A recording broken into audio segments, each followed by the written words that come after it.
All right. Hello, everybody. We are live on May 8th, 2025. We're going to jump into PVRivers. Let's see here. I do need to close my Discord. I don't really like playing Discord open. Makes too much noise. It's been pretty quiet tonight, but it can get a little noisy at times. Precision farming hit today, so that's some exciting news for Farm Sim. I have it installed on my map, so that is good. Let's just make sure the live streams are going here. Yep, everything is functional as it should be, so we can get started. I'm not sure how much of precision farming we'll get into, but if we happen to be able to do so, well, we'll give it a try. Right. Let's see. Daylight right now. One thing I do need is, I do the mulching already? I think I did that last episode.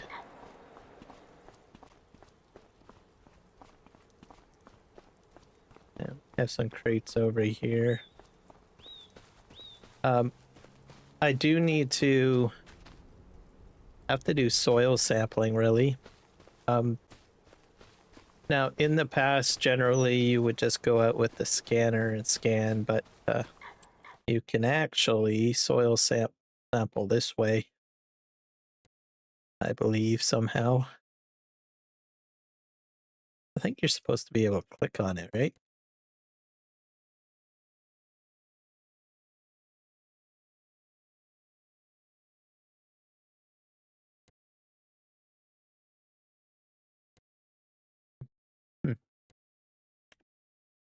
Have to go on this one. There's a way to purchase it. I'm not mistaken.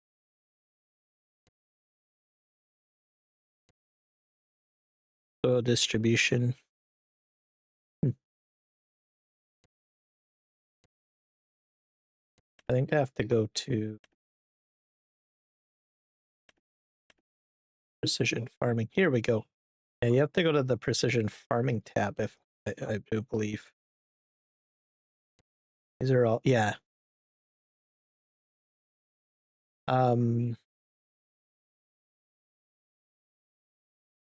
Purchase soil sample. Actually, let's just do this. So you got to go to the precision farming tab. Let's just zoom in here. And click on the number of the field and hit this.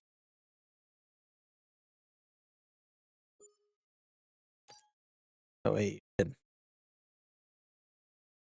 I'm going to set the tram lines. I don't know if I want to use them, though. Oh, yeah. Okay, that's a problem. Need to decide what your sprayer size is going to be. Right. Okay, we won't do that. Refresh. Reload.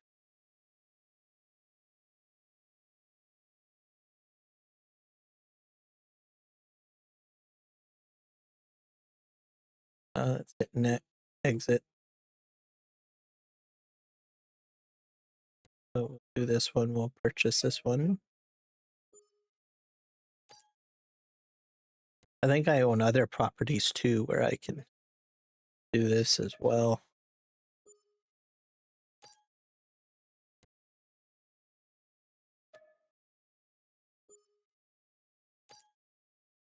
There you go.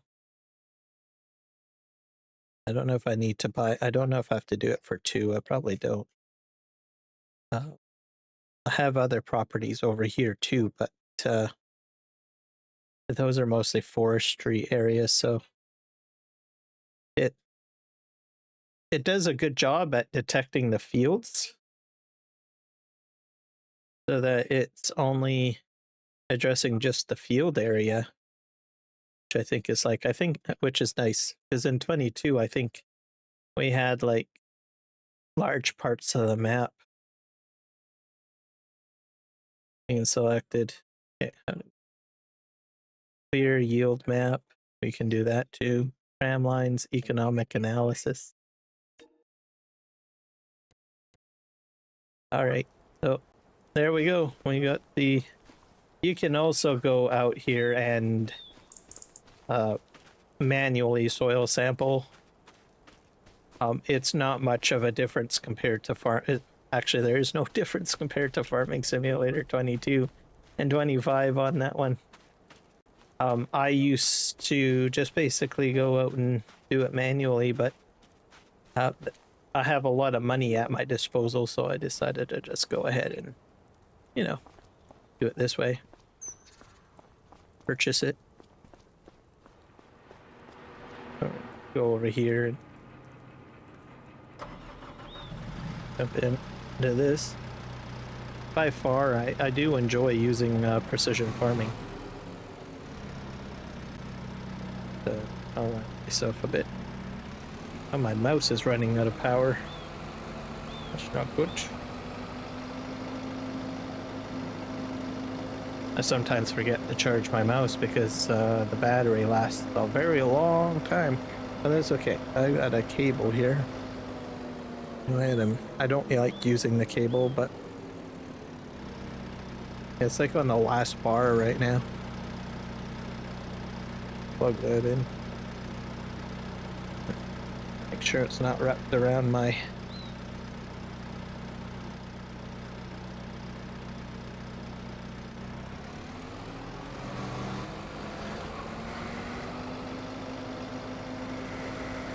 I'm gonna go ahead and try to clean this up a bit, because it's a bit of a mess.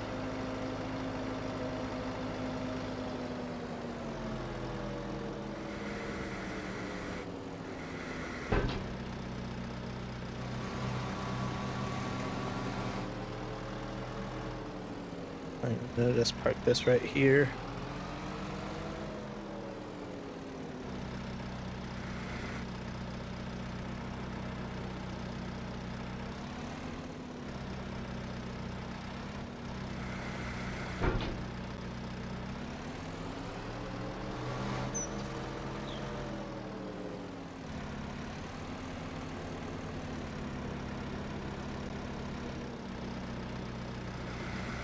This. So my gameplay is up to 127 mods, I think.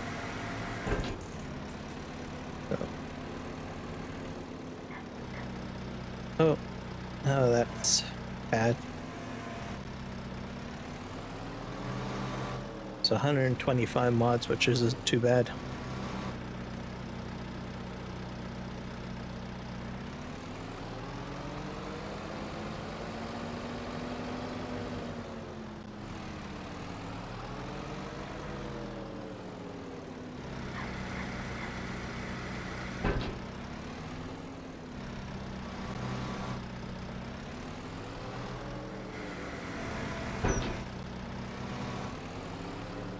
I do enjoy this forklift far more.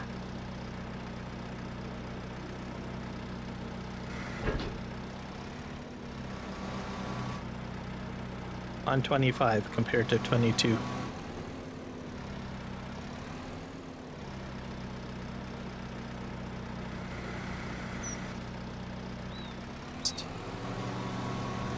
Try to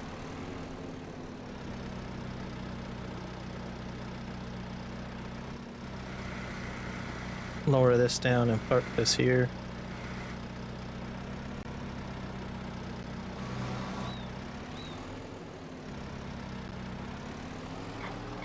Most of this stuff will probably have to be moved or shipped somewhere.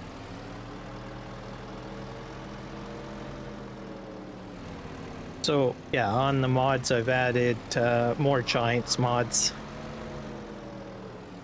Since the precision farming is here, there's a few items that I want to get my hands on.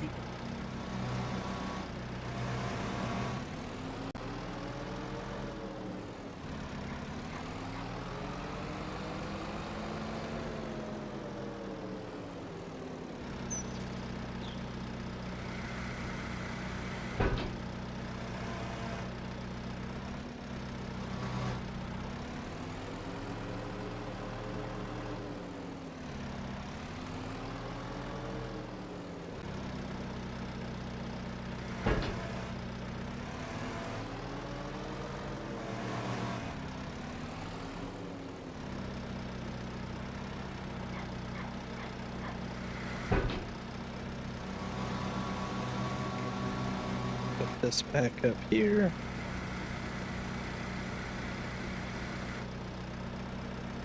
Nope. It's looking a bit better now. Clean.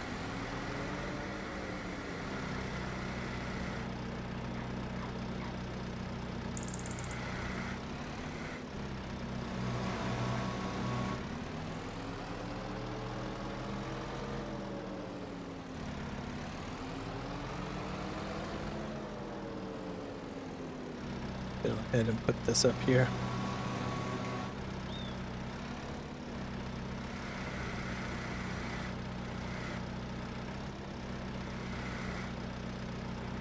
I did share a link on my post section for the channel.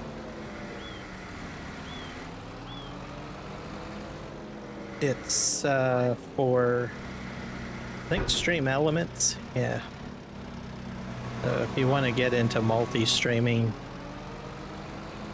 and you're not overly technical, I mean, I hate saying that, but some people say I'm technical, and anyways, if you need something that's a little easier to get into multi-streaming, you might want to consider that. It is free. So a lot more tools are coming out for multi-streaming. There are some that where you do have to pay, but there are some free options. I wouldn't make sure you do your homework and make a decision on if that's what you want to do. Multi-streaming, build a community on more than one platform. Before multi-streaming became a thing, a lot of folks basically chose like a couple of days a week. So like as an example, you would have like people live streaming on one platform on Thursday, and then on Friday you're live streaming on a completely different platform. So that they can build audiences on different platforms and stuff like that. Then someone thought, well, that so many people are trying to do that, brilliant mind said, well, why don't we build tools that will help so that you don't have to multi-stream or stream every day of the week. So they created multi-stream tools. Now from my experience, each platform is different, so it may not be ideal for you to do that. Meaning maybe it might not be your cup of tea, right? But I think with multi-streaming, it gives you the ability to expand your horizon just a little bit. How I look at it.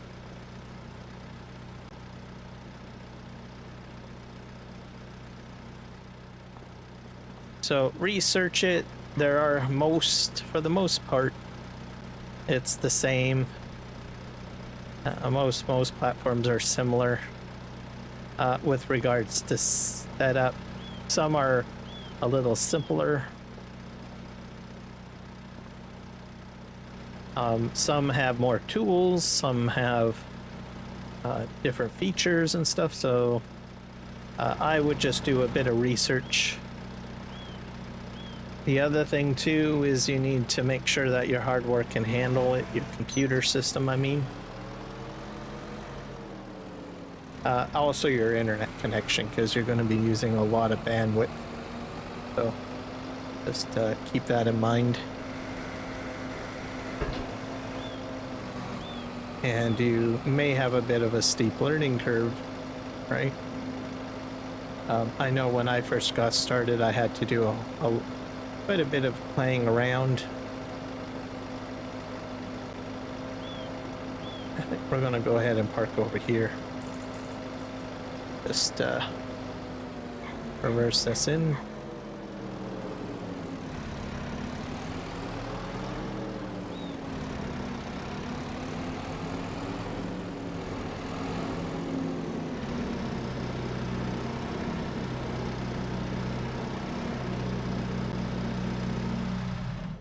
There we go.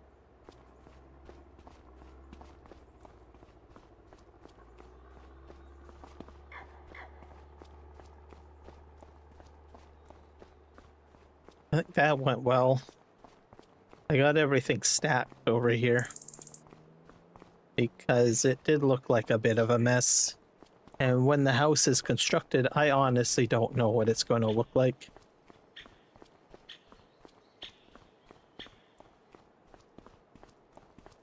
All right, done there.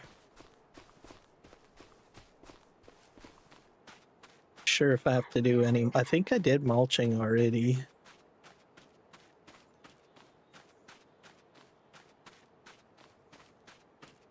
Yeah, I want a mulcher.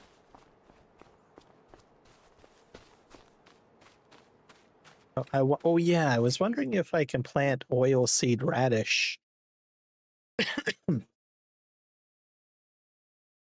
Because I'm not sure if you can plant that any time of the year.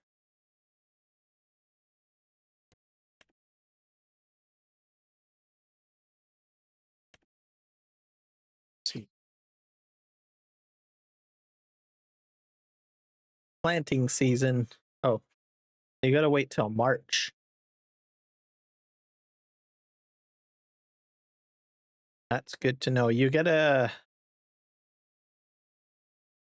subs I can't pronounce that. Subsidy. Subsis. I don't know. Subsidy. Yeah. Not a word that I'm used to saying. If you plant the oilseed radish. But I've missed it. Looks like you can't plant. You're not able to plant during November, December, January, or February. So, oh well.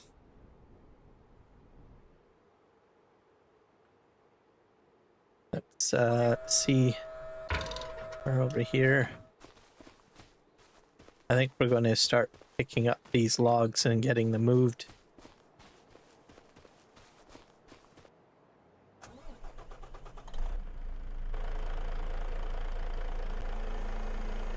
Get this loaded up.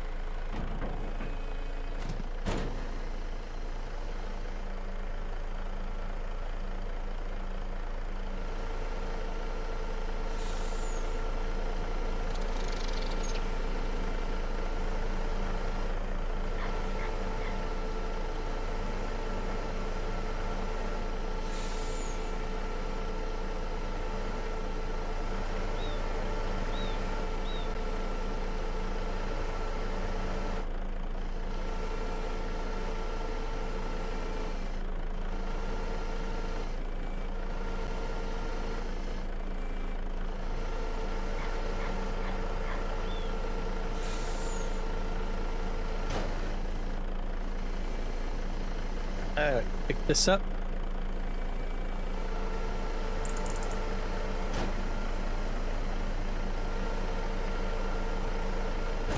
I'll have to see what I can do with paper and some of my lumber products, because I have quite a few of them growing. And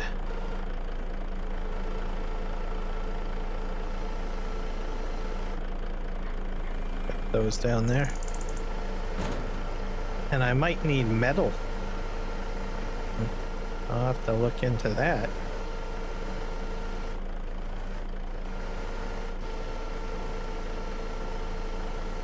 Grab this. Oh.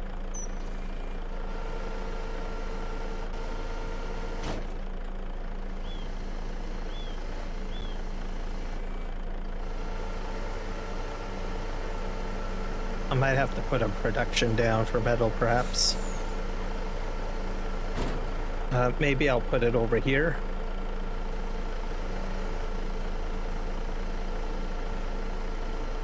Since now I have some space.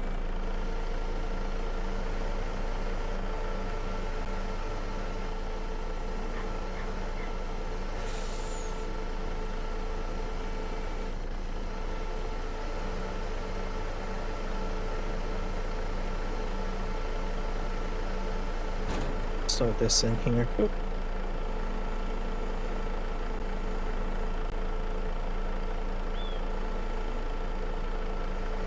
There we go. 4 logs loaded.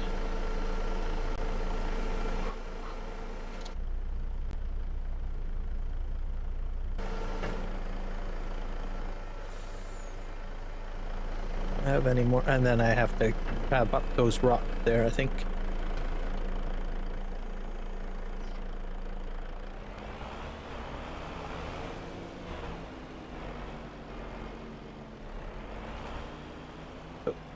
I need to load my Logitech software here.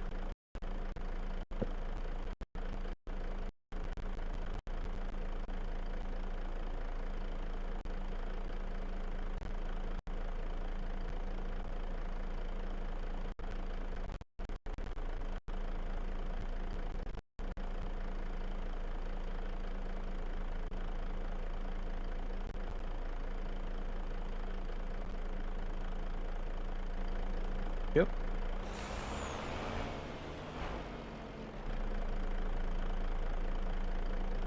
Let's see here.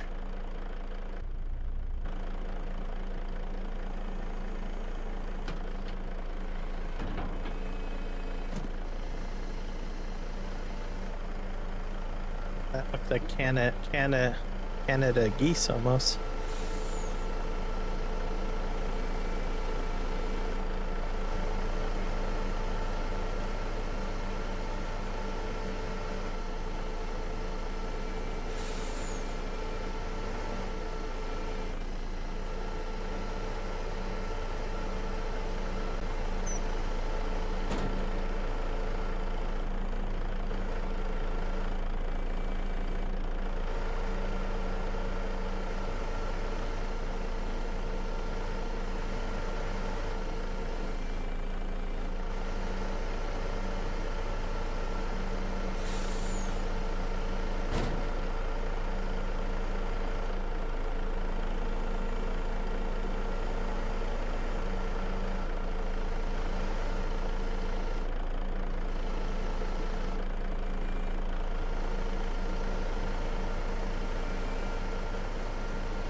Pick all of this stuff up.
Only got one more pile to pick up.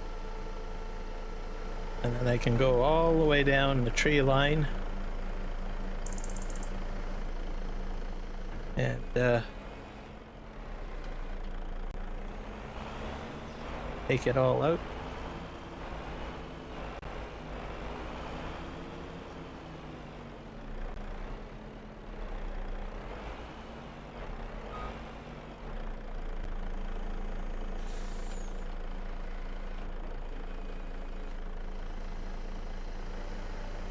These are going to go onto the rear trailer.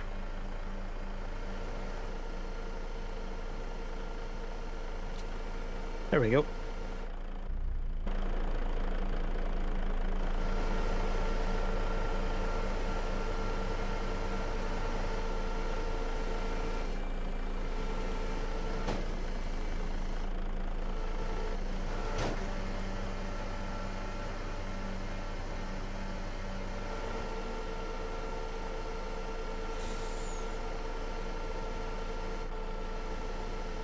A little bit.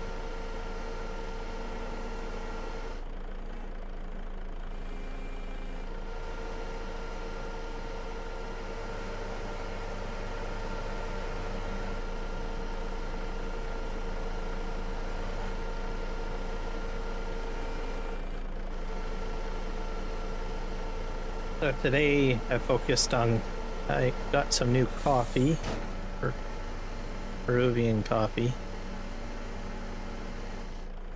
I think I'm allergic to certain coffees is what I've come to the conclusion of, because they seem to react differently. I used to be able to drink like pretty much anything, but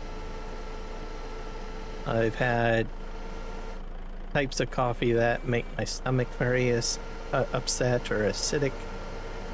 I've had coffee that just dries out my skin a lot. Some coffee that make me very irritable or grouchy.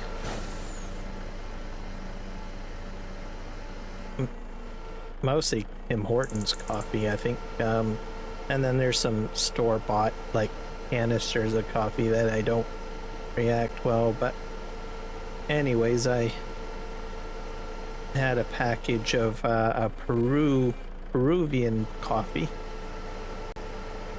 and drank it,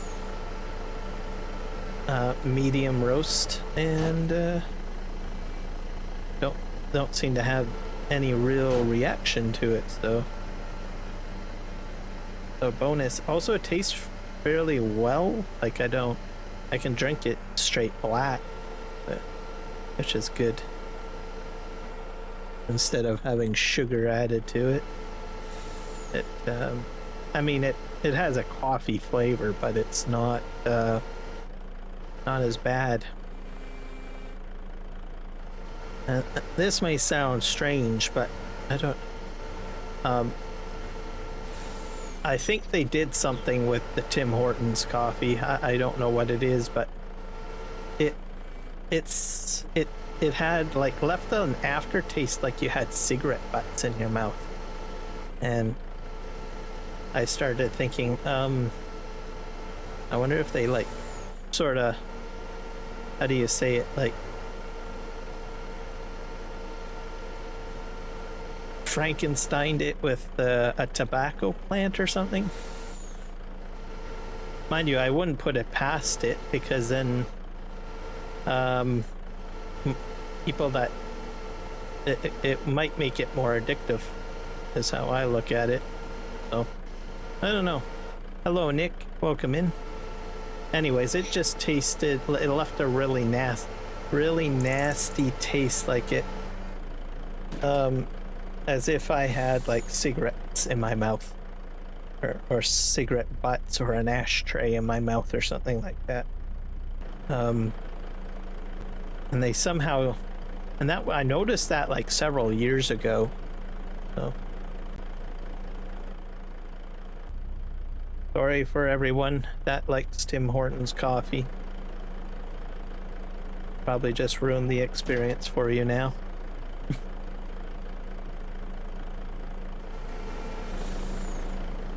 Alright. So what's new with Nick today?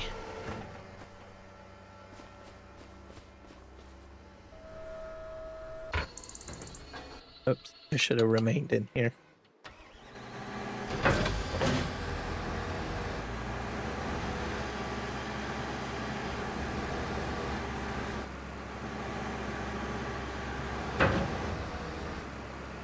You're not allowed to cut this tree. Oh, that's a sad day.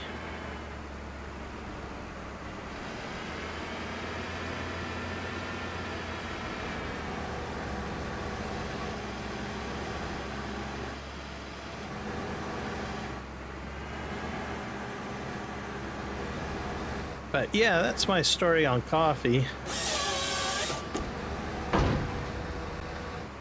So there's only one place where I can find that coffee. It's London Drugs. Or Amazon.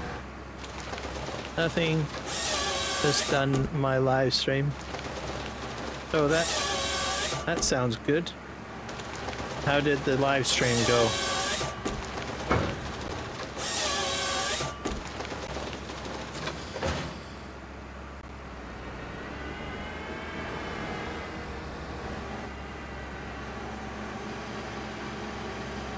Yeah, I just sort of got started. Oh, I went up. I'm gonna back up.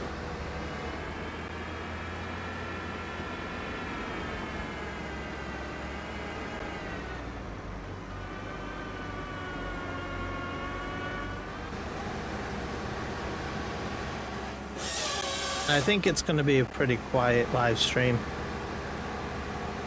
Don't anticipate having a lot of visitors. I don't usually live stream on Thursday.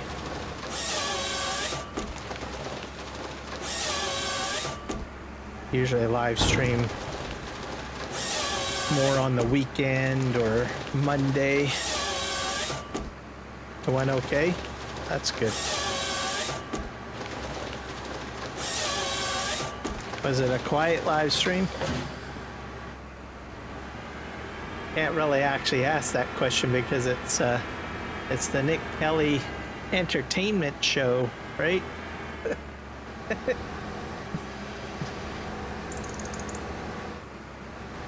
Quiet live streams are the opposite of what's required. There we go.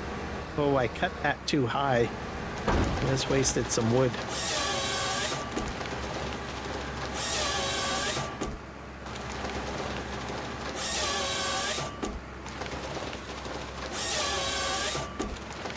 I didn't live stream on Monday, so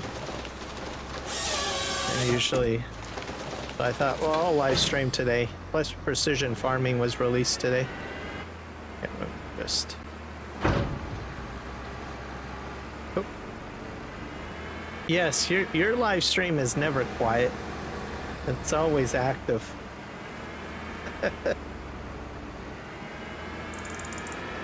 But as it should be.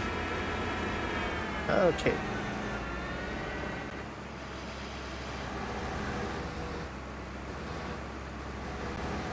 Okay, come on, get on there. I probably went too far ahead. Ah, there. Lower this down. That's a bit lower too. Still a little high, but getting better.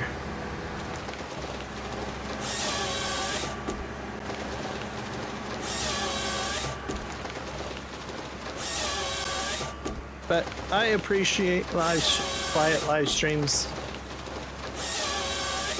Yeah. A bit peaceful.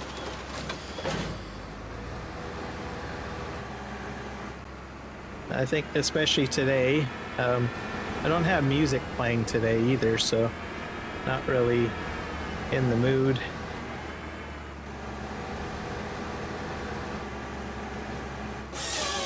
Let's see, that's a bit lower.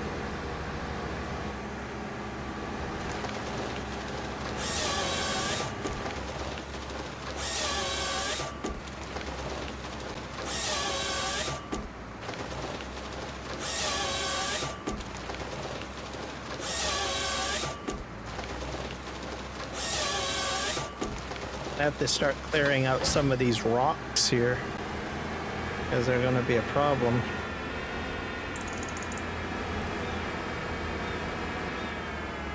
Okay, let's just drive ahead. Get this picked up. That was a far better cut.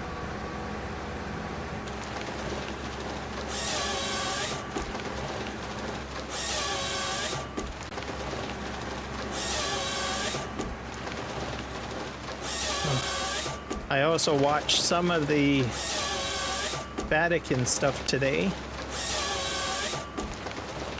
So we have a new pope, and he's American, and he did missionary work in Peru.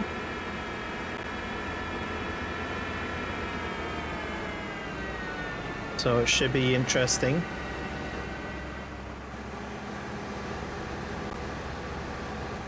Just some fun facts. The Vatican is its own state, which means it acts like its own country. Another fun fact, it has its own centralized bank. So that means it has gold, it has money, has currency. Just in case people don't know about that. And a significant amount, I think, of gold and stuff like that. The fun projects and whatnot.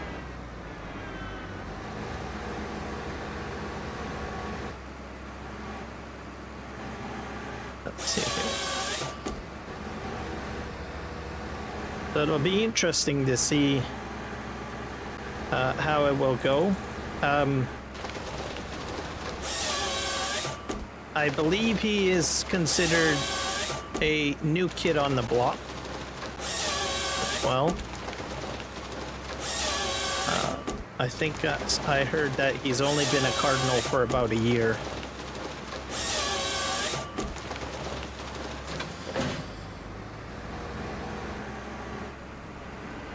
Pope Francis, I believe, when he became Pope, or when he was a cardinal, I think he was fairly new as well.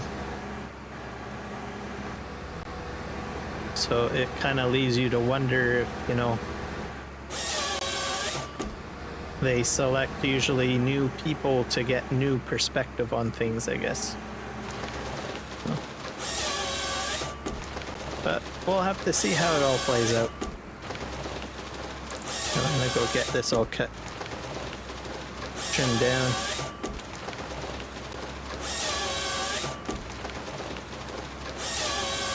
And I think he's, I can't remember which order he's from. There's different religious orders in the Catholic faith.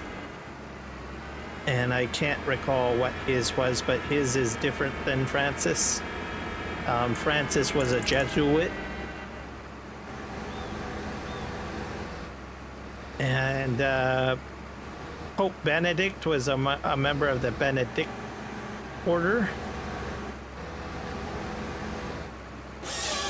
And the current pope is definitely not a Benedictine pope and is not a Jesuit. So.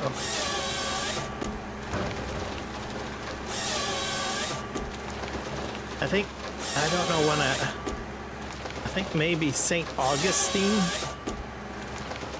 That's interesting. Let me think here. Let me look that up. I'm gonna just double check. I have a theory here.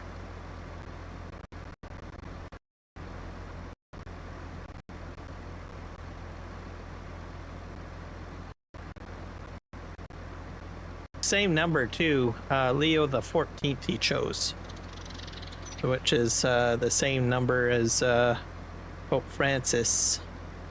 Okay. Pope Leo. Which order? Augustine order.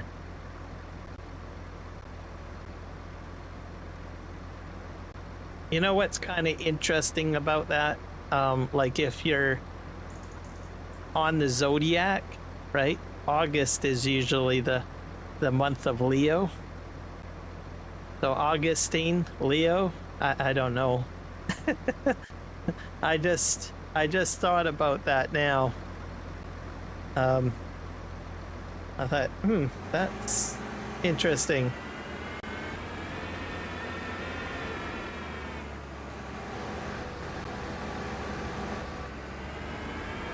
Not to say that that's actually the case, but it's something to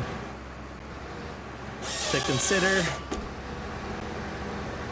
Some people that might actually, follow astrology or anything of that nature might start to wonder on that. It's like, is there something to it? Augustine and Leo. The other thing too is that at least that zodiac sign is usually generally represented as strength. So we will have to see.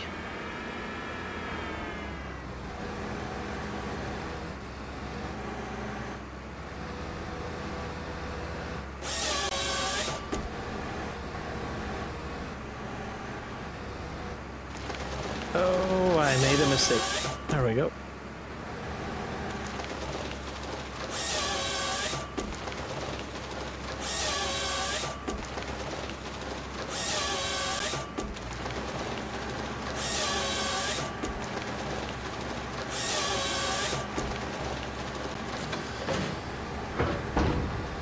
So I'm going to move forward. Get down another tree.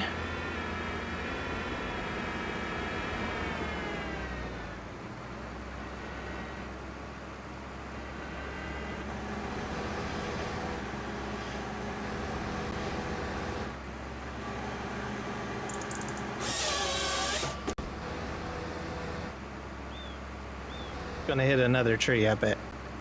Nope, I'm fine. I'm just gonna move this a little bit over here so I can operate machine around it. I don't want to go over the stump if I can avoid it.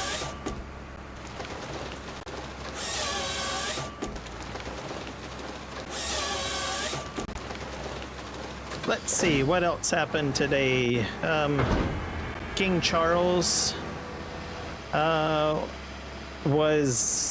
did a speech at the V-Day ceremonies today, so there's that. A lot of UK news anyways, UK and American news today. Also you've got the UK-American trade deal. So all of that seemed to, like, everything seems to overlap a little bit, I think. Especially with King Charles taking the stage and stuff like that, too. So, a lot of people watching probably the news today for whichever reason.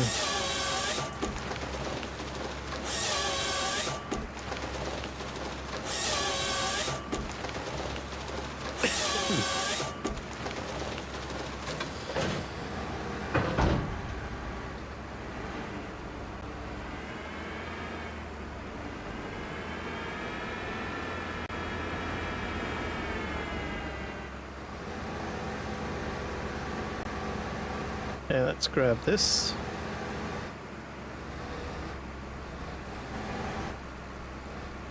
I'll lower this down a bit, get it as close to the ground as possible. Oh boy.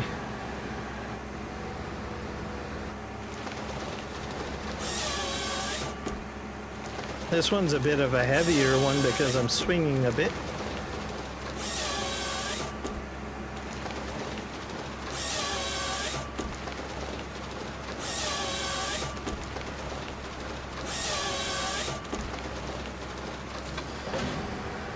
There we go.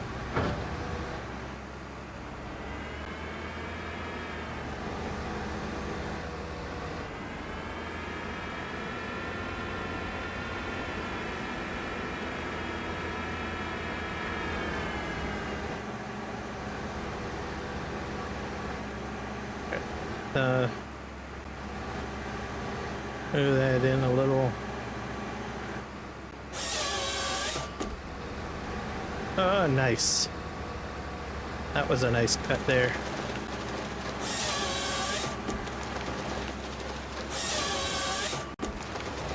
And then I'm going to remove the stumps once I get the last tree down. That will be the plan.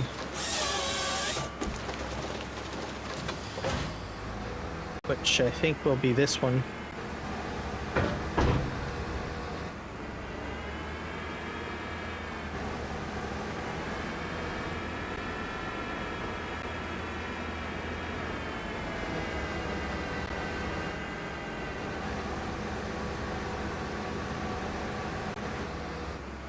A little bit crooked. Let's see if I can lower this to the ground a bit more. There. I'm getting better at my cuts.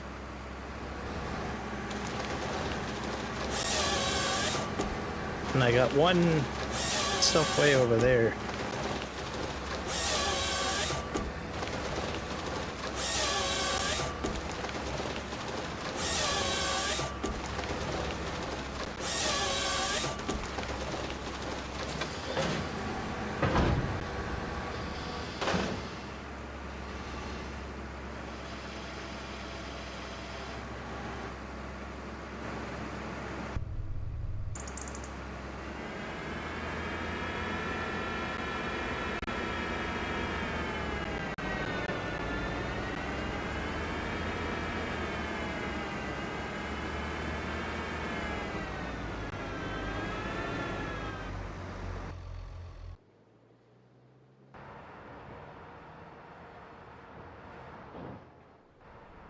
More stuff there to remove. Heck is this? Telehandler. Ah, here we go.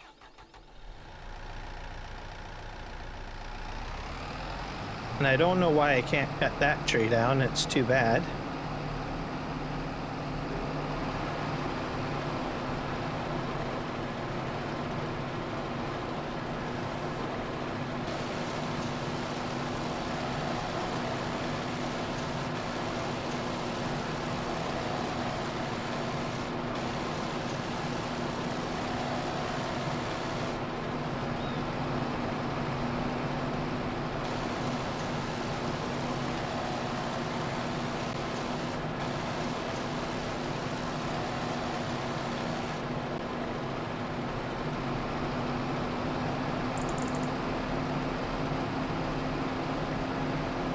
Yeah, see, I cut this one way too high.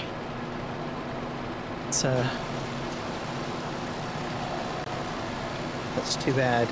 That's wasted wood right there.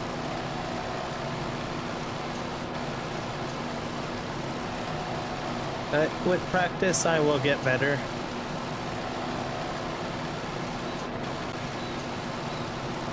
And I will have more wood for it.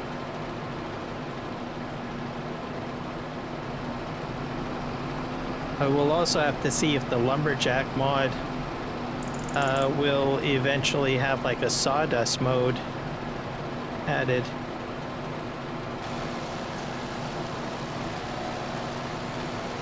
Let's just move forward here. Get this all grounded up.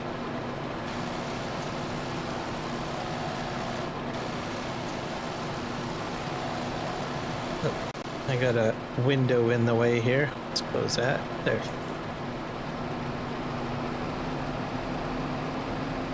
And this area, I'm not sure what I'm going to put in it. Haven't quite decided. Probably some factories. Unless I can... I mean, there is some on the map, so I'll probably focus on buying the ones that are on the map first.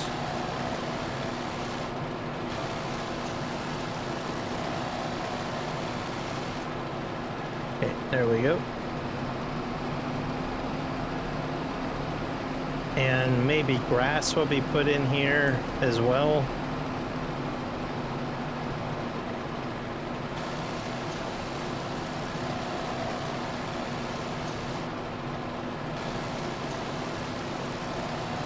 I do have other tree areas that I can harvest trees from, so this area I don't necessarily have to replant.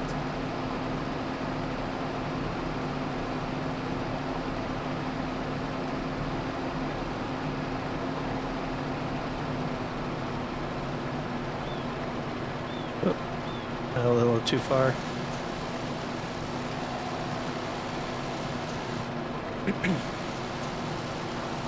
But I do have a buildup of like material, so I will need to look at that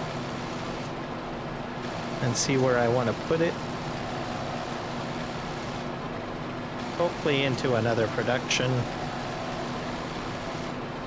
There we go. Once again, a couple of more trees that are cut too high.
I wonder if I can operate this inside of the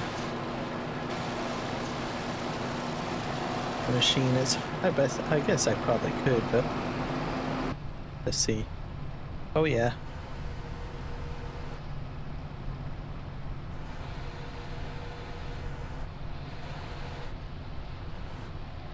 This is actually a little bit better, I think.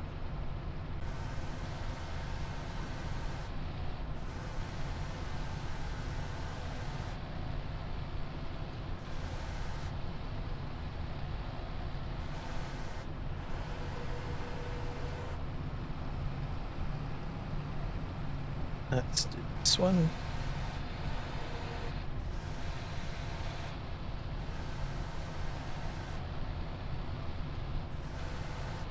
There we go. Perfect.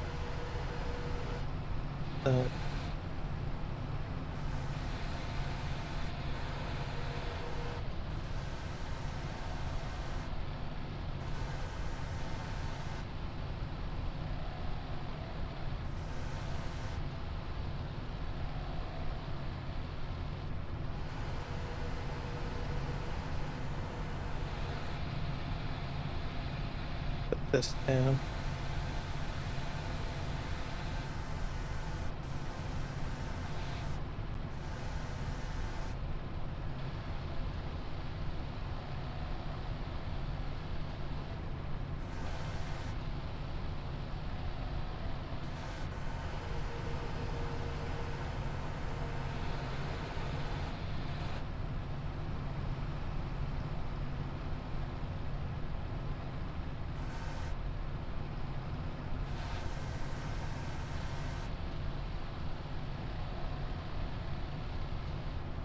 I'm waiting for Terraform to hit on Farming Simulator 25, so I have to wait.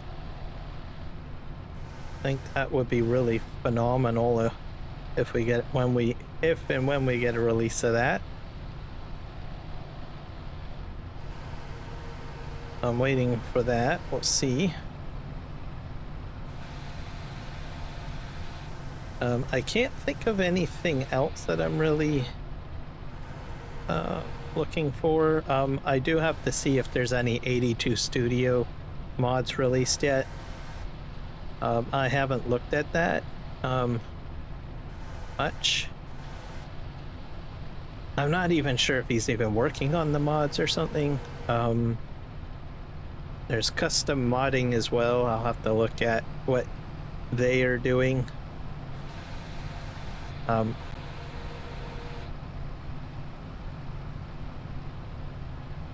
but I'm not overly concerned yet, because I'm just sort of getting back into Farming Simulator and figuring everything out.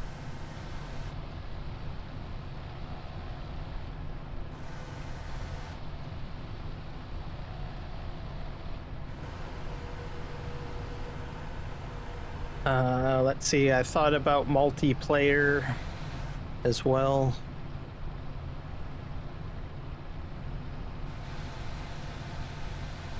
So I did look a little bit at ArgZ Gaming's multiplayer community just to see what they've got cooking over there.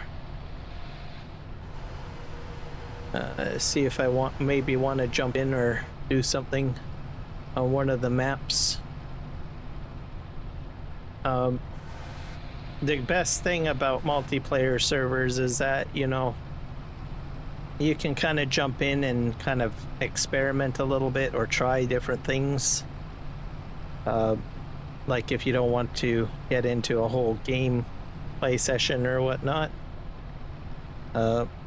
jumping in on a multiplayer is a good way of doing that.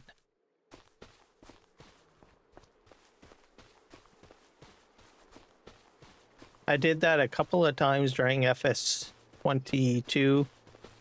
I just basically jumped onto a few of his servers and I started recording and doing live streams on a few of the maps over there. So we'll see. I'm just kind of hashing through my brain different ideas. So or I might just stay focused on this map 100%, right? Just work with this, which is fine for me too.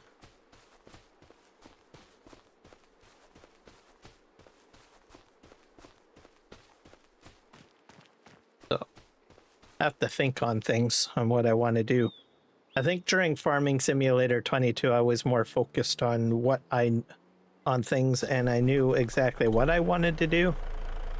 But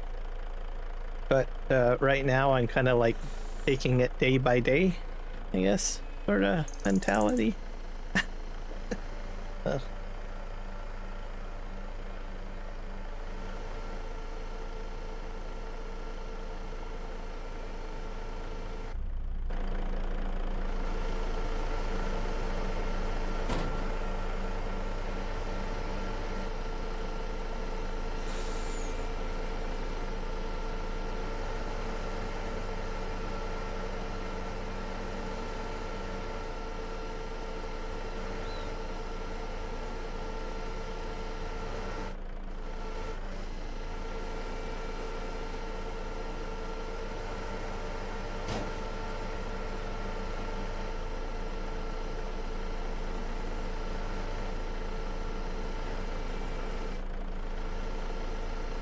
I loaded the front of the truck already, did I? Let's see, probably did. I probably should strap that stuff down too. Get this on here. Yeah, I did. Oh, and I can still put more room on the front too. All right.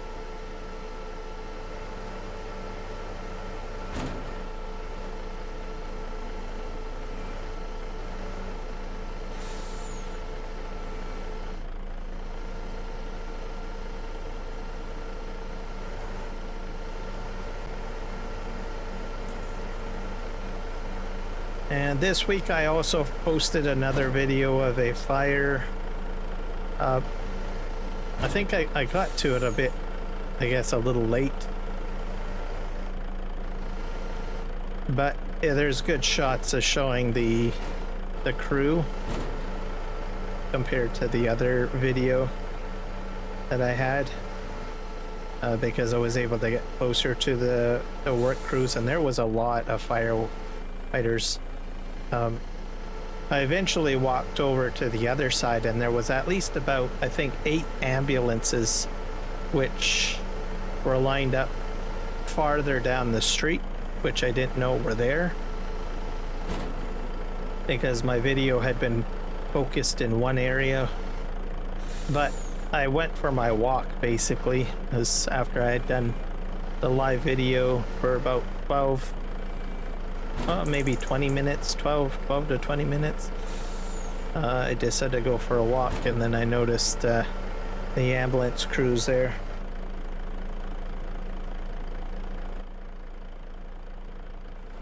But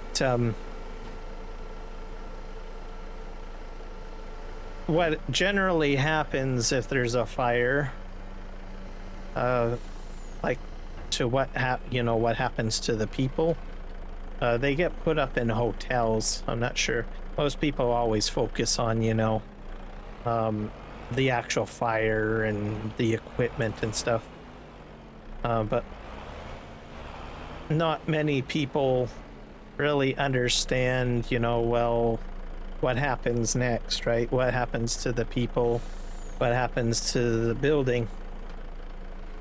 So, to give you perspective, the first fire that I recorded, which had the roof blazing, that property is completely fenced off. And as I walk by it, there's barbecue still up on the balcony that people had left doors open on the balcony and all of that. So it's like everyone had left and nobody has gone back in again. And then they fence it all off with construction fence, and then they hire someone to watch the property. So that's what had happened with that particular fire, with the roof burning massively, which was my first fire video that I did. And those residents have not been able to return. So that's what's going on there. Because there was a significant amount of damage, water damage, fire damage. So it's an unsafe structure, so nobody can return. Most likely it'll get assessed for insurance, and it's just a waiting game at that point. That's the time-consuming situation. Residents generally get put in a hotel, but at some point they will probably have to find... Hello, Ashley Damas, thanks for following on Twitch. Usually it's a short-term situation. Oh, thank you, Ashley. Yeah, it's a lot of fun. But like I said, it's usually temporary, unless their insurance somehow maybe has other plans, which is something, or other components that I'm not aware of. So that's a possibility too. Oh, I think I go swing over here. I enjoy Farming Simulator. This is my favorite game.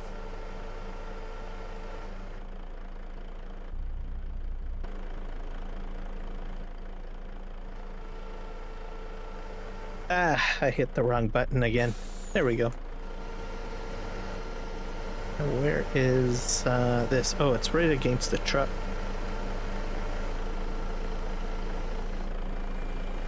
There we go. Anyway, so where was I? So yeah, that's the situation with that building. Now, as for the most recent YouTube video that I did, that I posted on my YouTube channel, which you guys on YouTube can check out, that's a different story.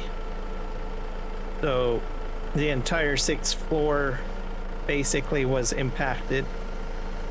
So what happens is they evacuate the people, and those people get put up in hotels. That's sort of how it works. Some of the people on the 6th floor may be able to go and return, because I believe on that floor only one unit was affected. So the other units on the 6th floor, people will be able to return to. And then as for the person in the unit, that would just depend on you know, their insurance, right? They'll, like I said, they will get also hotel, but like I said, that only lasts for so long, unless insurance, right? Great visuals, relaxing gameplay, rewarding progression. Perfect farming game to unwind with. That is very true, Ashley.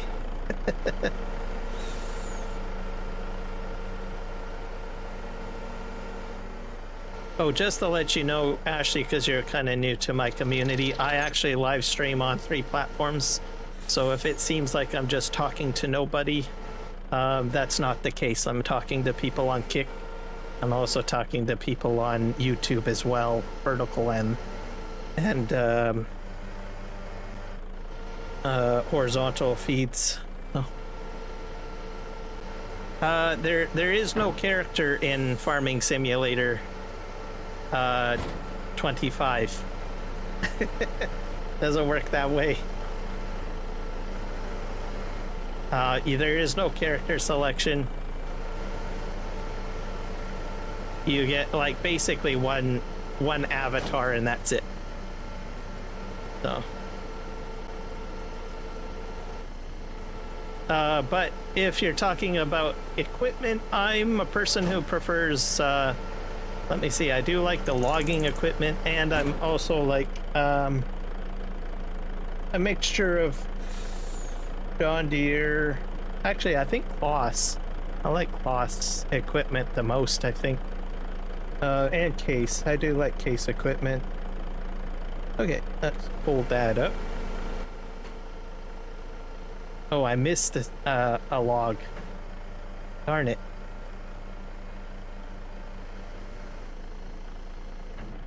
I play mainly Farming Simulator or simulation games. That's usually my go-to. I have played other genres too, but I don't play them as frequently as I do Farming Simulator. I think in Farming Simulator 22, I nearly clocked about almost up to 4,000 hours. So, gameplay. This one, I think I don't know what I'm up to. No, I'm just starting on Farm Sim 25. Farming Simulator 19, I think, had about 3,500 hours, I think. Yeah. Let's just switch this over to this. And we'll pick this up.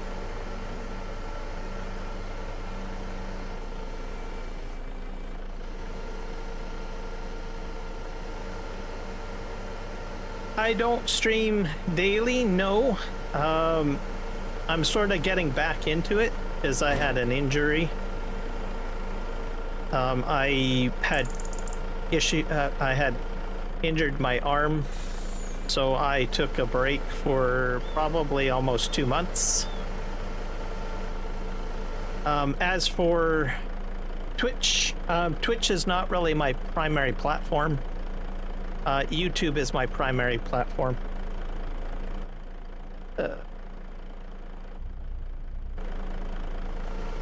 So I only started on Twitch recently, and I also started recently on Kick, because multi-streaming has just sort of, how do you say, kicked in. More people seem to be multi-streaming these days.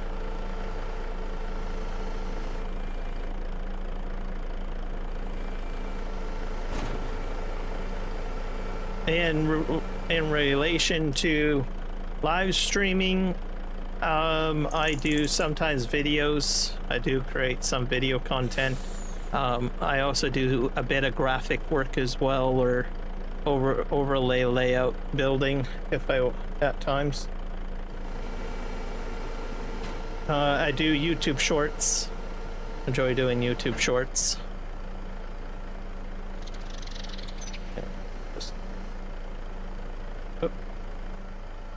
That out.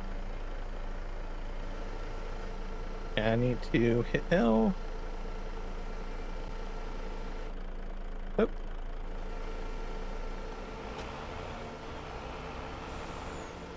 think this is almost full. I'm gonna probably 2 more piles. Have to load those up. Okay.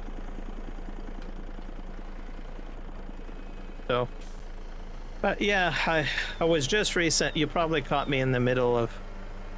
I'm an artist myself and also work as a freelancer. Okay, that's cool.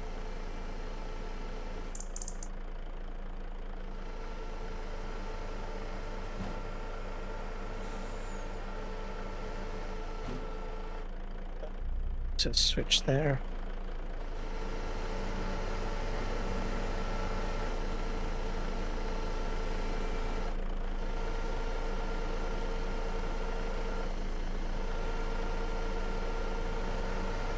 My channel looks?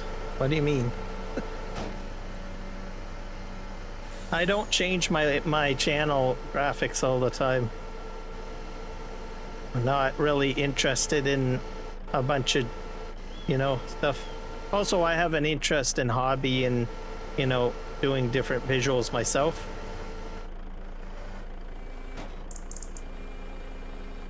Just, I find it relaxing as a hobbyist.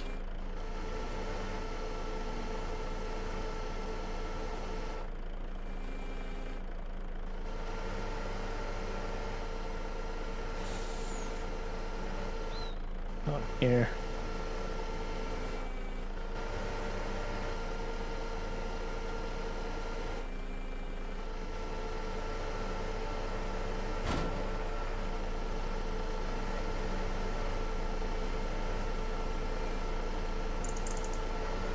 Load this up here.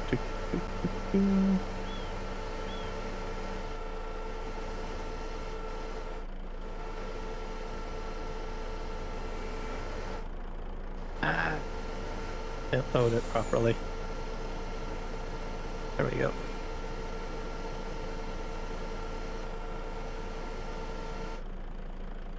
I don't know. I really didn't really give it much thought. Like I said, I just come on here to have fun.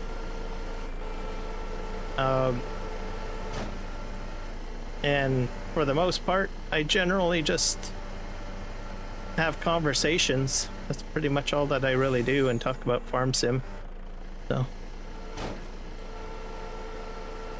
sometimes I talk about politics on occasion.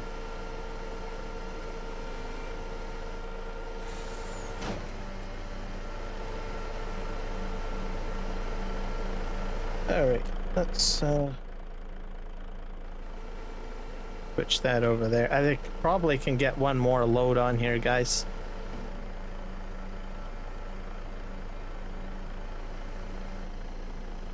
No, not particularly. I don't have an art style.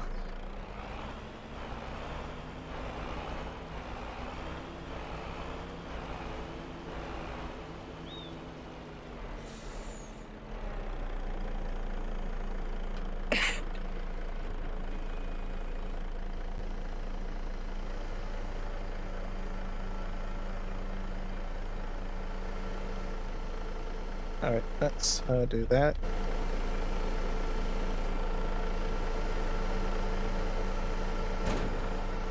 I'm just a casual player, so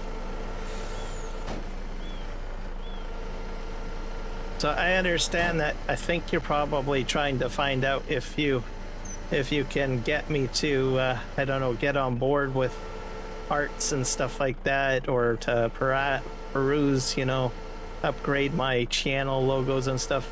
I'm just not interested. I'm just a casual streamer. I'm not really heavily into it for the money. If I was, I'd probably be doing other things. It's just a fun hobby.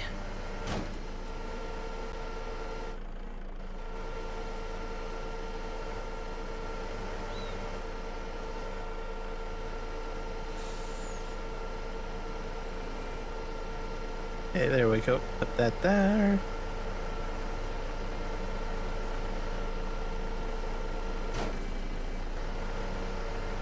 So yeah, anyways, on the fire videos, as I was mentioning, I think on that last fire video that I did, most of the people will be returning, which is a good thing. But I had a conversation off of recording with a guy, and we were discussing the difference in construction between the two buildings. And oh, come on, get off there. It's stuck. Oh. Anyways, one is made of pure concrete, which was the older building in the most recent video, and only one unit was affected. But in contrast to the first video that I did, there was a lot more damage to that because but it was using more modern construction material. So I thought that was interesting, but at the same time concerning, because there is a lot of building projects where I live that are like apartment condos and stuff. So it has me concerned that it could potentially cause damage to multiple buildings with the type of material they're using. So I get concerned about those types of things.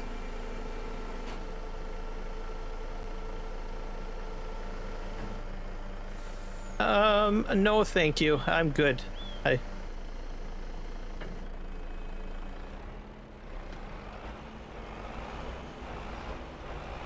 let's just pull ahead. I think this is a good load.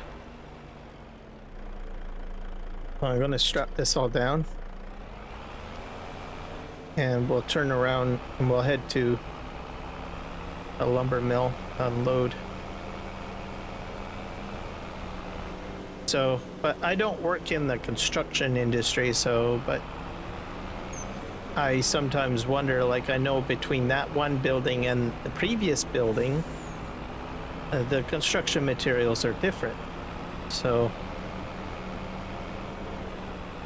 and where I live, there's a lot of those buildings getting put up, so it kind of has my concern that, you know, if the material isn't that fire retardant, then if one building catches and goes up pretty quick, what's to say that it doesn't jump to another building? So I guess you guys kind of see where my concern is. Don't now granted, it might be cheaper to use the construction materials that they're using, but then it leads you to wonder, well, is it, what's more important, cheaper construction material or the lives of people, right? Just the question remains, right?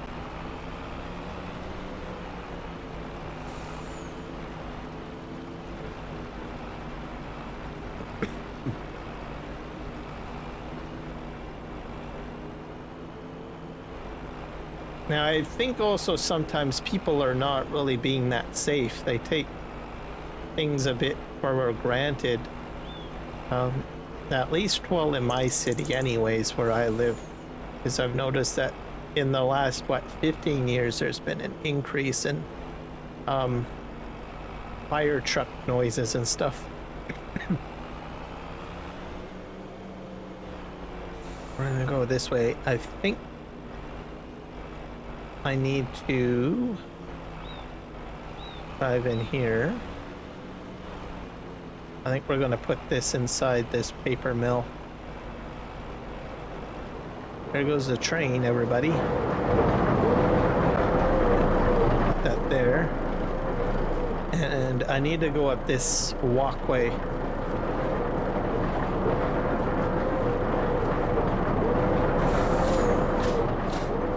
Let's see if we can access this. This is still running. Heartwood. I wonder if it outputs wood chips. I don't think so. I think they use it 100% for paper. which I guess is the right way of doing things. Yeah. Yeah, it goes right into paper products. I mean, some paper products are, well, made of sawdust, really. I guess it would make sense. Oh, there's that click, click, click noise. Yeah, let's do that. I think we'll just sort of line this up over here. There we go. I'm going to need to see what I can do with the materials that I have.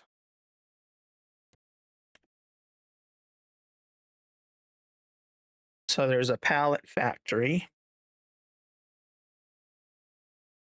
That needs nails. I don't have nails.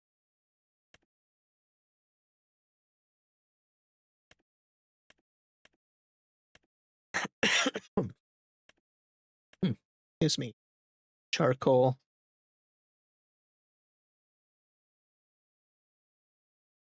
Charcoal is interesting. It takes pallets and wood chips to make charcoal.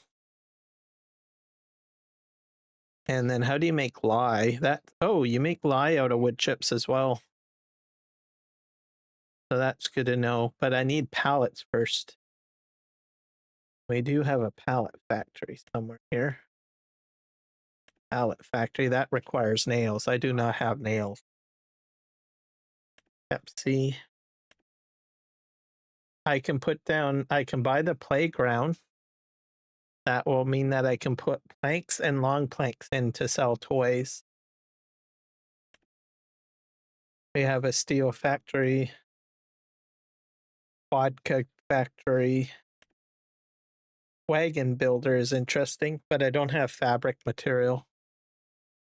So I think what we will do is we'll buy the toy factory. Where is the toy playground maker hall, I guess? Let me just visit that, see where it is. I'm way over here.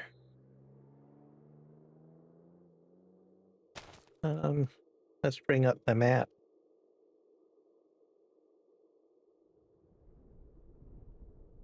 Sure where I am. Oh, way up there. Holy crow. How am I supposed to get up there?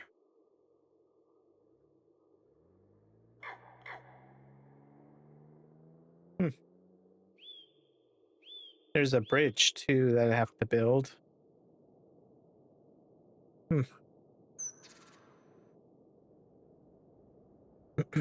I wonder if I can distribute to this.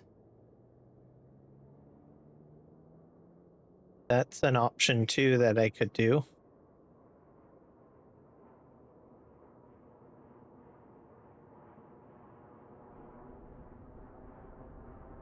I'll try that. I will try distributing. Let's just jump over to my sawmill. And we're going to need to auto distribute, I think. So I think it's planks.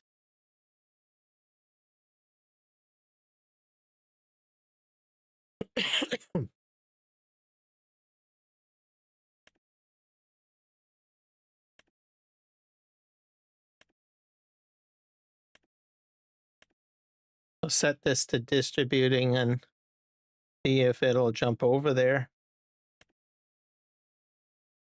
Planks and long planks.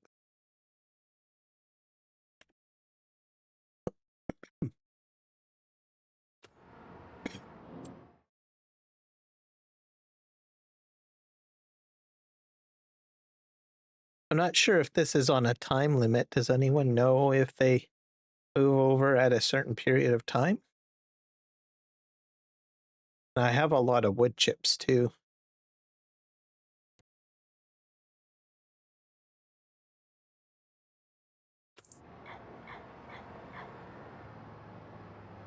Let me go to my map.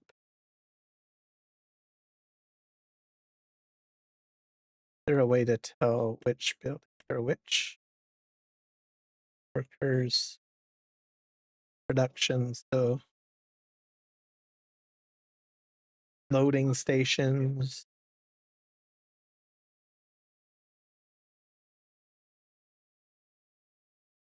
Tip stations. What the heck is that?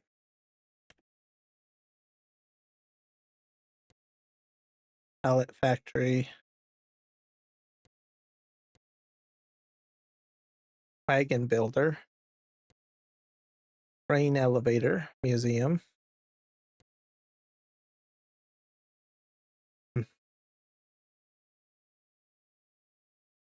I'm not sure if there's like a what's this train?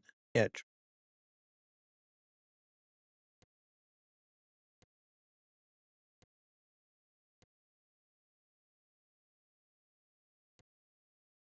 Temple.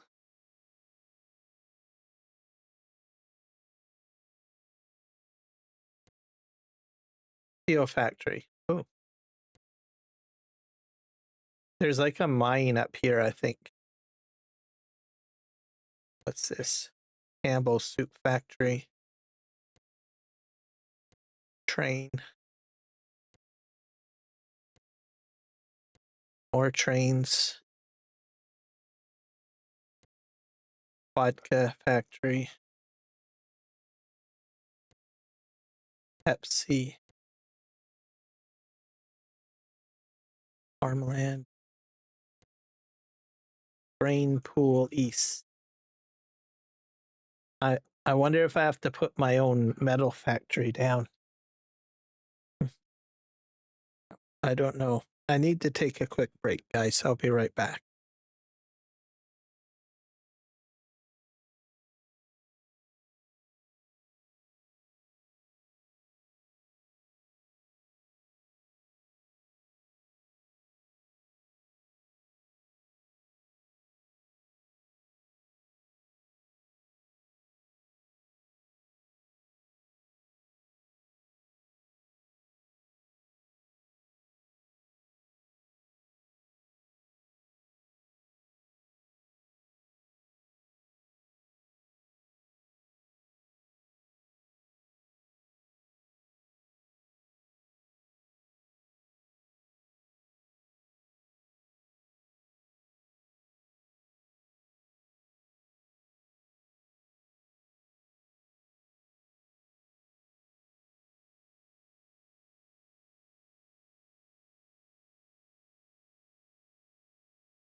Okay, back. Oh, right.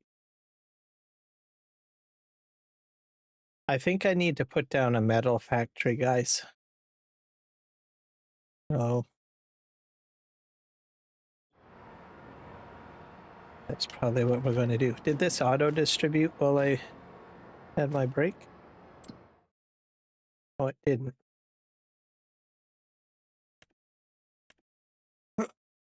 Yeah, I'm not sure how distribution works.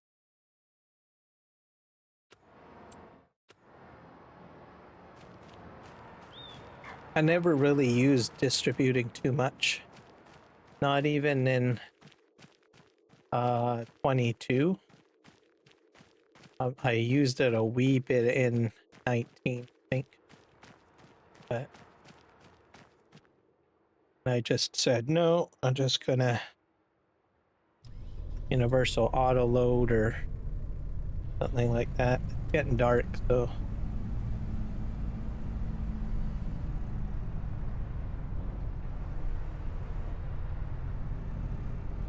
let's see if we can pick up both of these pallets.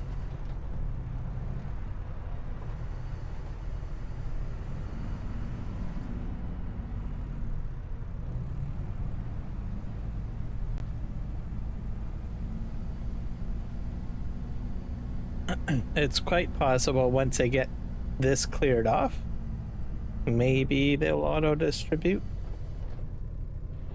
I don't know.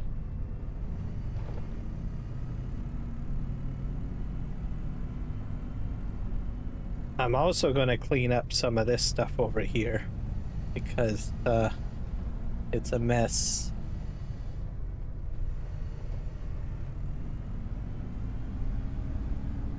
I wonder if I can pick up this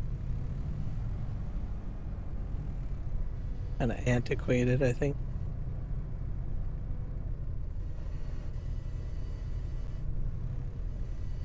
There we go. I get any brighter? Oh, that's about as bright as we can get.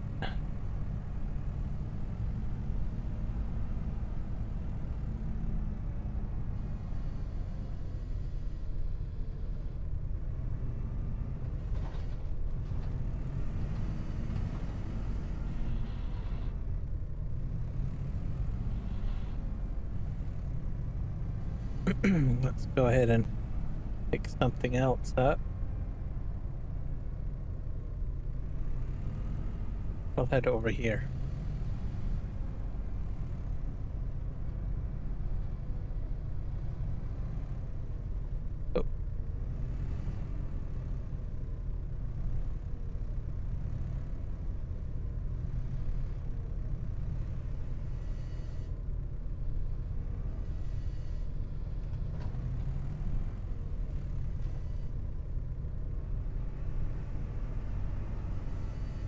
Oh. Oh, I see. That's the problem.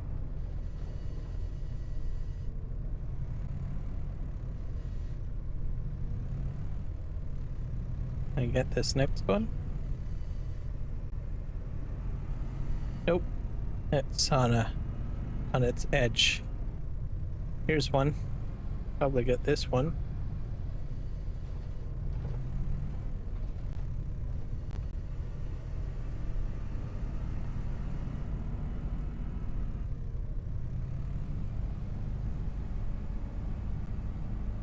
Or I'll go drop this off. So I'll need to put down a metal factory, or sorry, ironworks building. Something that gives me the iron ore is what I'm trying to say. So, you guys are wondering, what the heck are you talking about? Iron ore, everybody.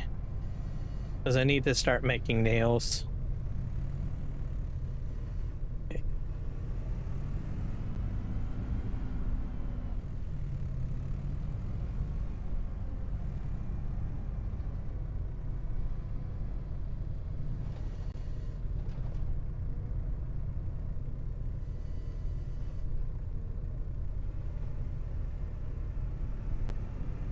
Got those two. I'm going to take the prefab out next because it's pretty big, and it'll give me more room to turn.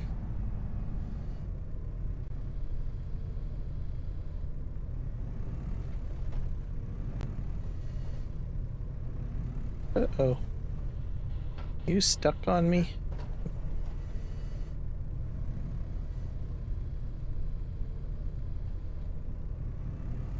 Yeah, you are stuck, aren't you? Oh. There you go.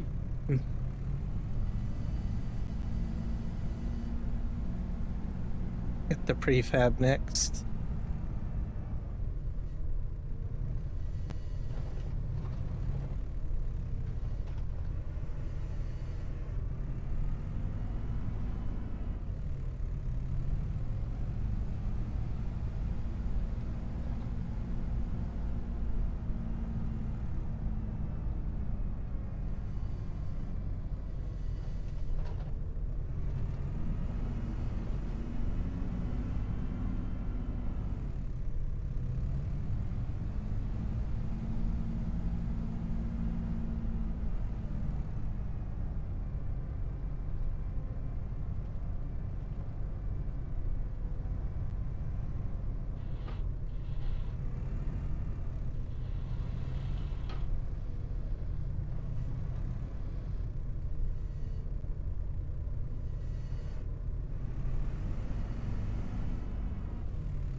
My start is much better on this map.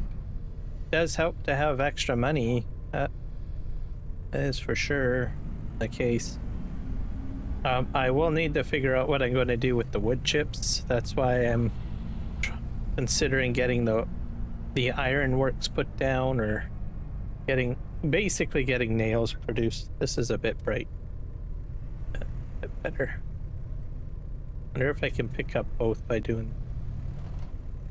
That is my plan. I can start building pallets. So that will be the plan.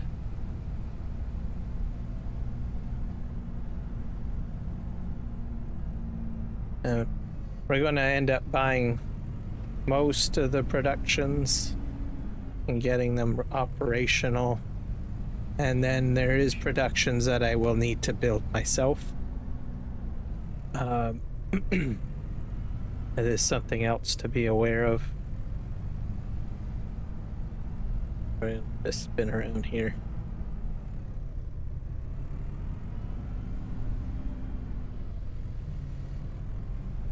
But it's nice that some of the custom productions have already been put down, like Dajnet them down already, so that I don't have to construct them.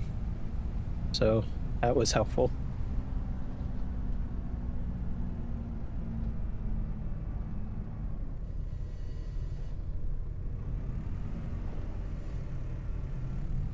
Let's turn this way.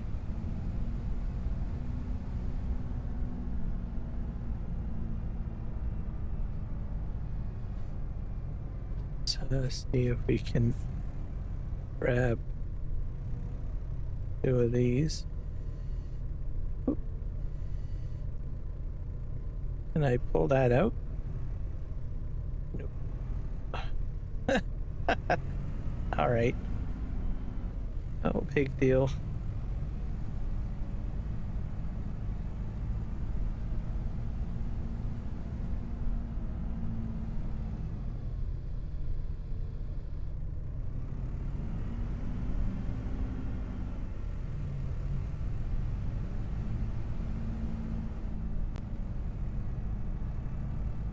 Let's go with this one here.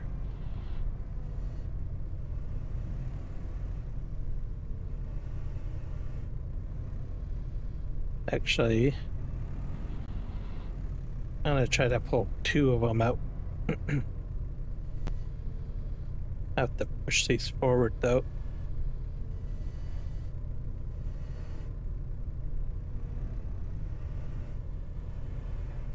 There we go. Beauty of telehandling.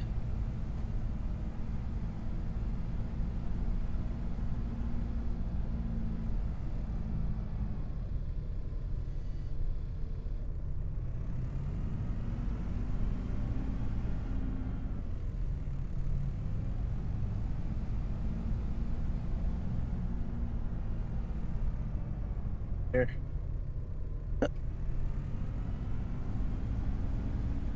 I think I have to go in on another angle to get the rest here. There we go.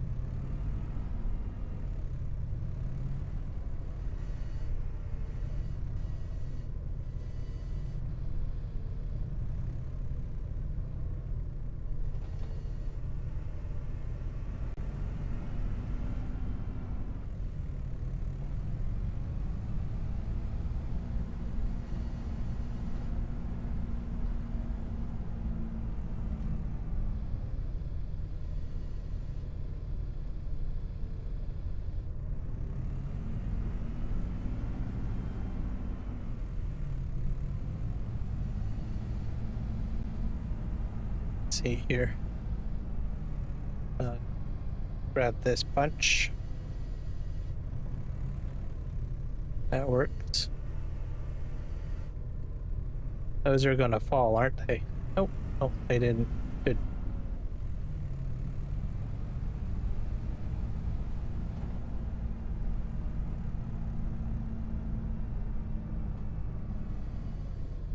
I'll have to do a flyover and see if there's like a bridge or something to get me to the toy shop, because if auto distribution doesn't work, then I'm gonna be in deep doo-doo.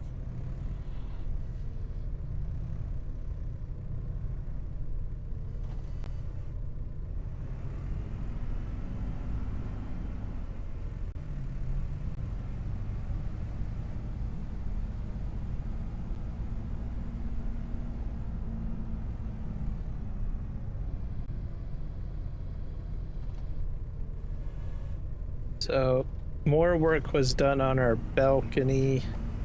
It started getting windy, so usually during the summer we like to put something up that will protect us from the sun a bit, and the plants, I guess, because we usually like to put a lot of plants on the on our balcony. So we have south facing sun. So during this summer, usually it gets pretty bright. Even the poor plants are like get screaming, like, we're getting dried out, help us. So we generally put like something up, like a screen or something like that. Every year we usually put something different up because we're trying to figure out what is the easiest for us to put up and most effective, because we can't like just put a complete cover up or else we get no light for our plants. So yeah, so it gets a little interesting. This year we have like a sort of, it almost reminds me of like what do I want to say it reminds me? It reminds me of like almost like a shower curtain, sort of. But it's not a shower curtain. Like one. Meaning that, you know, on a shower curtain, usually at the top of the material, there's these little holes for the hooks for a shower curtain to go through. So it's like that, basically. So we have that put up, and then we have it was put in half, and then there's like a stick that goes along the bottom because it doesn't go all the way down, because like I said, if we had it go all the way down, then it would limit the amount of sunlight getting into where our plants are. So But because of that, if we didn't put like a stick, which is basically a weight, right? It would be very windy. It'd just end up flapping everywhere. So we put a stick in that's like a counterweight, and we can tie rope onto it to hold it a little tighter, so the drawstrings go right down onto the balcony railings. And the interesting thing is that we put it up, and we had wind, quite a bit of wind, so it did fairly well. It took the beating, which I thought was pretty cool.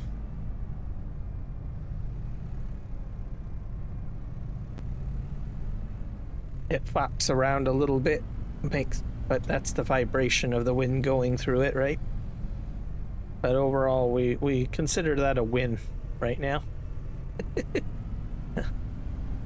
We've had like bamboo, I think. Bamboo.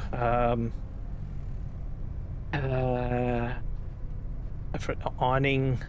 I can't remember what you call it, but anyways, made of bamboo, and then it just falls. It acts as a sun barrier. Pretty sure you guys know what I'm talking about. But that gets beaten up too, and you know, it gets wrecked. So decided not to do that. And then last year, I can't remember what we did last year,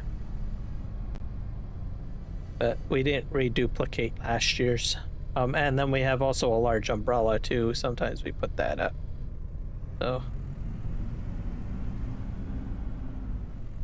So perfecting it, because, well, you get rain and you get sun, and then you get a lot of wind. You get all sorts of different elements, and it doesn't always work out that great. So we always keep on thinking of new ways of doing things to make it better. Am I going to get the both of these? Nope. I got it. I just have to drive into it again. Yeah, there we go. Probably. Oh, I backed up too much. Perfect. Got it. So there's that. We have plants growing, but I'm waiting for the root structure inside of the growing containers to really, you know, be thick before I put them into another pot. I've got wildflowers growing in there, and onion. We got strawberries, we got tomatoes, probably a few other things. I tried lavender, but I think my lavender flaked out, so I probably should have just went with a plant. I tried to do it from seed, and then I read up on it, and I was like, oh, I think lavender's a little bit stubborn when it comes to growing from seed, because it's a plant that I think, from what I read, doesn't require a lot of rain and needs well draining soil, like soil that drains well. So when you're trying to grow them, you're like trying to figure out, well, you know, does it need more water, right? That's the challenging part when you're starting off growing plants. Like, are you watering it enough? Oh. So I might have just killed the seed. Oh well.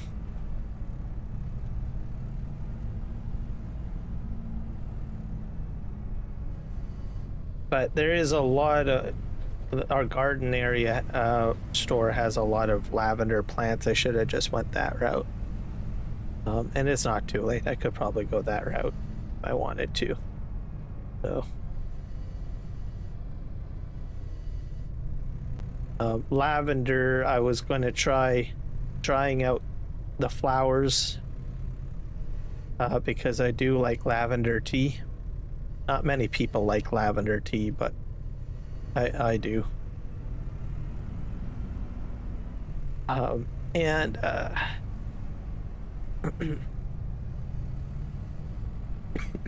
excuse me.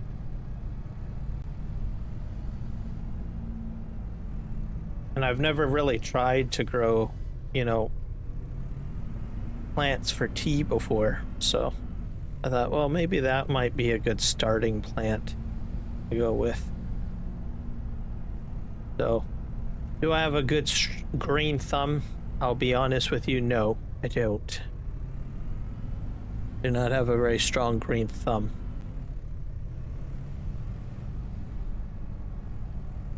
All right, here.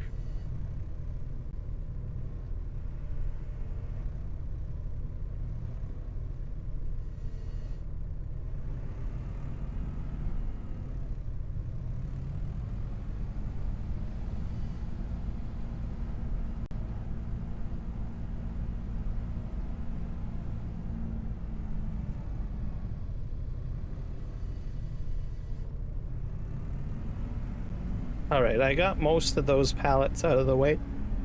I'm gonna just clear off the spawn point.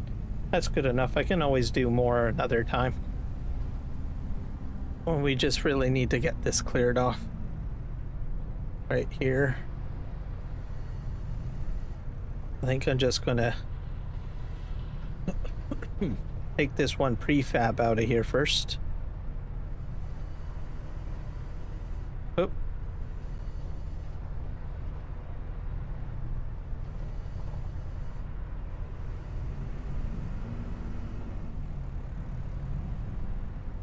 Yeah. They've got... Oh, darn. That's hilarious. Hey, can I go in like this? Yes, I can.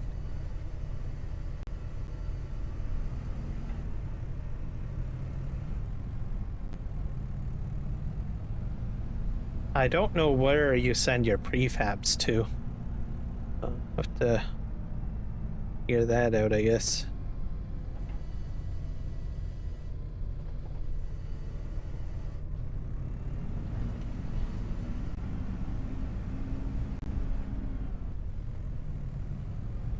We're in the month of December still, so it'll be January shortly.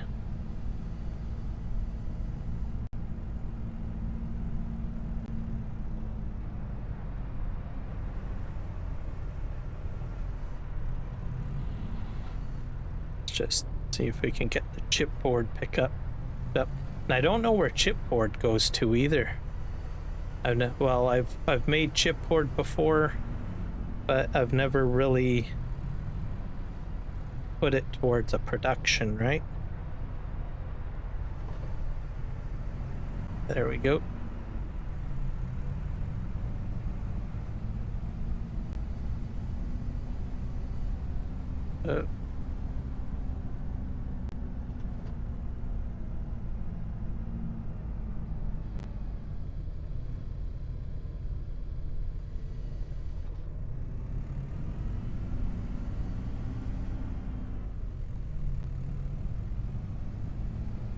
So I'm going to try planting oilseed radish.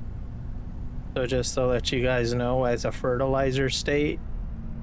I can't plant right now because I need to wait till March, I think, from what I understand.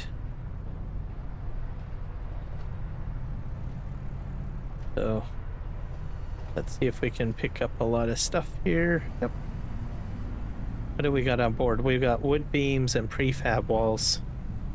So it looks like it's possible that it's auto-distributing. Just putting that out there for you guys. So I will have to see. I will have to check the toy shop.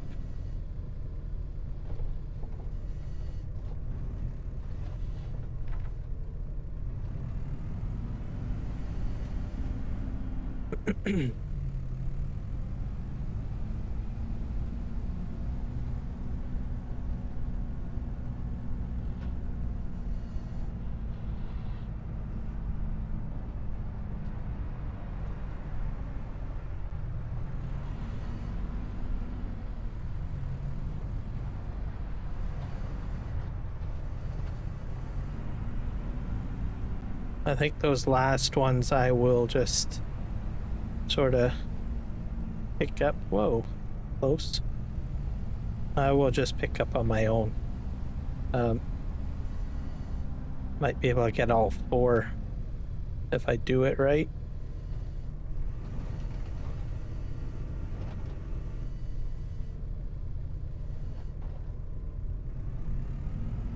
There we go. So we'll have to widen the forks.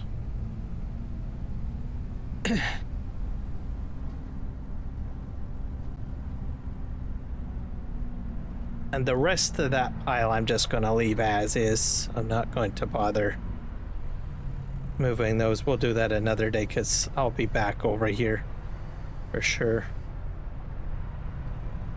Did I do this right? Nope. I've flipped that over.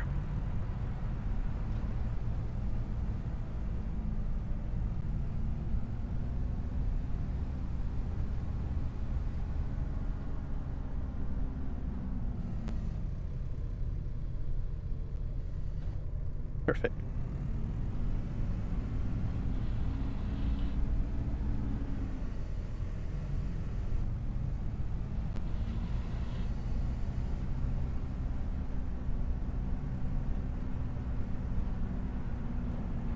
But as for weather, it's been a bit weird. I'm not exactly sure why, but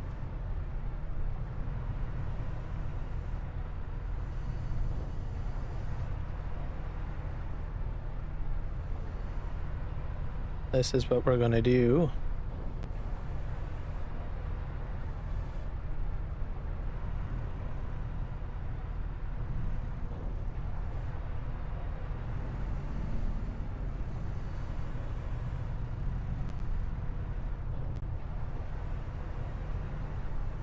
Nope. We're going to try to get both of these up onto the forks. I think I can do it. There we go. And nothing is spitting out here, so... But mind you, I do have a set of planks right on here.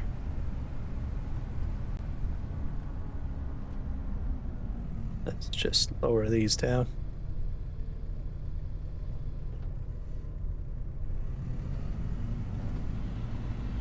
Okay, I think we are good.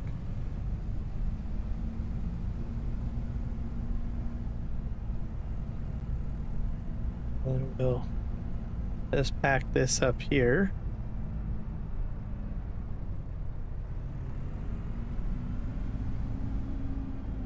Good enough.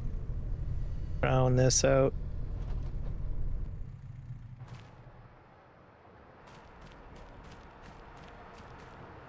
Hello, Fred. Okay, wait, hold on a sec. We have planks. Yeah, they're not, they just don't seem to be distributing. We'll have to see what we can do about the sawdust though, or the wood chips and the resin, by the way. Why are these all material missing? Oh darn, I'm out of wood, guys. That's the problem. Let's see. Toy factory. Not sure if anything has been transferred over there. Yeah, no planks. So let's go get another load. We'll head back and get another load of lumber. I will also put down something to get me some iron because I am sort of out on that. I need a source is what I'm trying to say, so that I can make nails.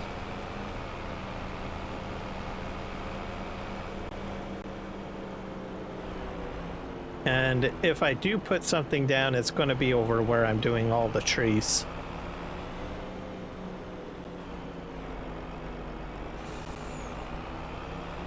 as that's going to be my new building area pretty much.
So I'm going to put this probably right here for now.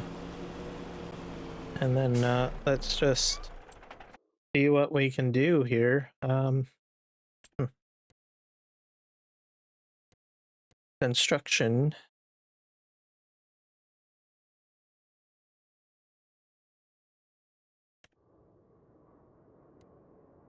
We have sheds, we have silos.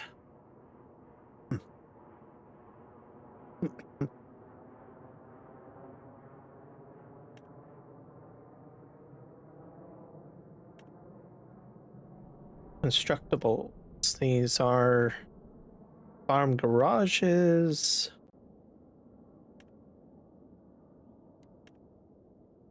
Containers. Tools. This station provides your vehicle with a better GPS signal. This helps your AI helpers to drive more precise and do their work faster. I wonder if these even have like the RTK base stations. Do they even matter anymore in Farming Simulator 25? The theory behind them, it was supposed to help your workers stay on the grass, but now I'm kind of like, I kind of wonder if they even have any relevancy anymore. So that's probably, even when they did first come out, I honestly didn't know if they worked or not. I think they came with like Silver Run Forest, or I'm not sure what they were tied to. I could be wrong on that. It could have been precision farming too, maybe. I'd have to look that up. But it's supposed to help your AI workers, and I don't know if they actually help anymore. I mean, are they relevant? Are they a waste of space? And then you have the weather machine here. I think that improves things, and that probably still is relevant, especially more so with weather in FS25 being so crazy, right? Yeah, farmhouses. So let's go back to productions here. What do we got here? Factories. So these are your biogas plants. We have a bakery. Carpentry. Oh. I could put a carpentry down. That would definitely use up wood.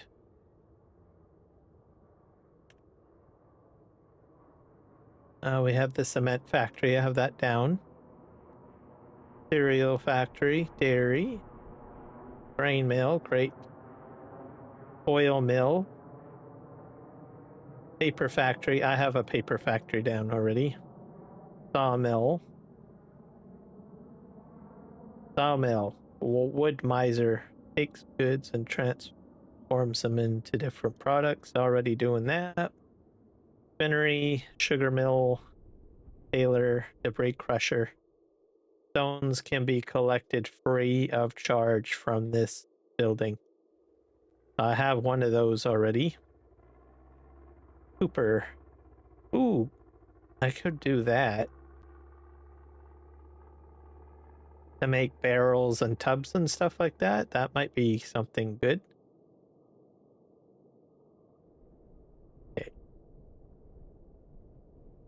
Potatoes, dairy, preserves, soup, spinnery, bakery, preserves, carpentry, cement factory, dairy, grain mill, crate processing, oil mill, sawmill, spinnery, sugar mill, tailor shop, beehive.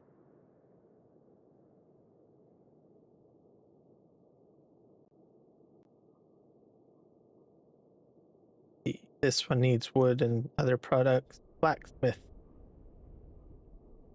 metal nails. Ooh, you need coal.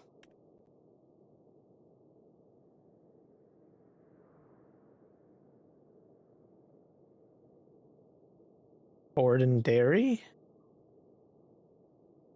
Brick factory. I don't know where you get the brick from or the mud. That's I guess there is mud on this map somewhere. Butcher shop. Charcoal. Tobacco.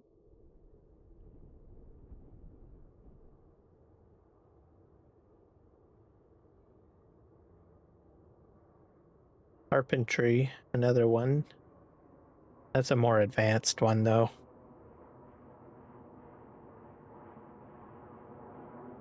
Let's see. Glass factory, glue factory, gold master, Pepsi, seed fertilizer, pallet factory. Once again, I don't have nails. What's this? Rock production?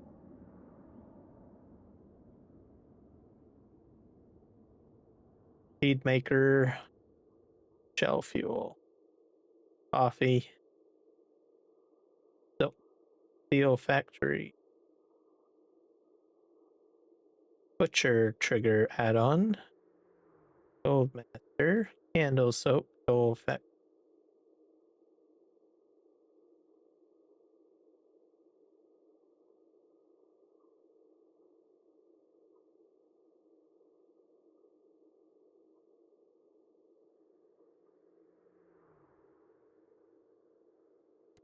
Go to the next one.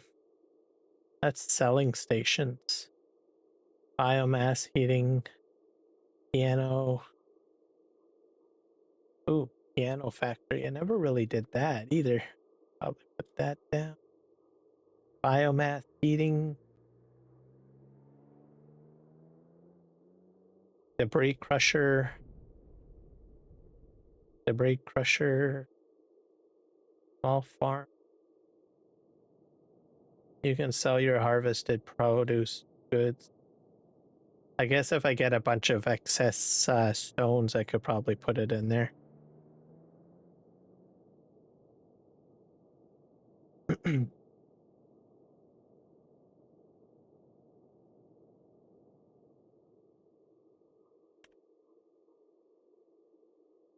Greenhouses.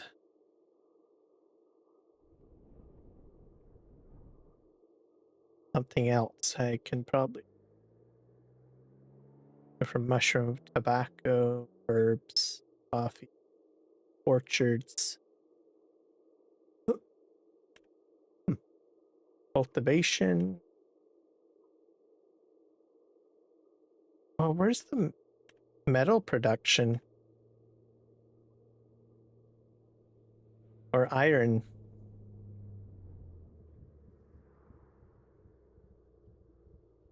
It might be under other in here. Fences, lights, other. What's this got? Tool shed.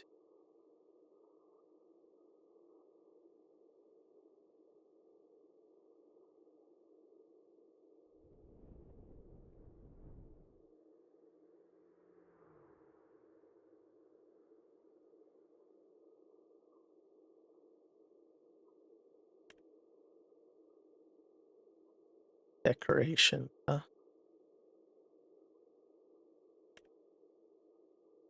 Tracks. More track. I'm missing something. Yeah, shed, silos, constructibles, tools. That's gotta be in here.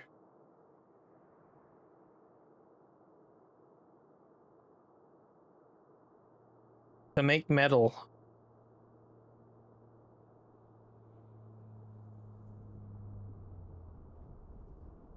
Unless I need to open up a mining area, which could possibly be the case.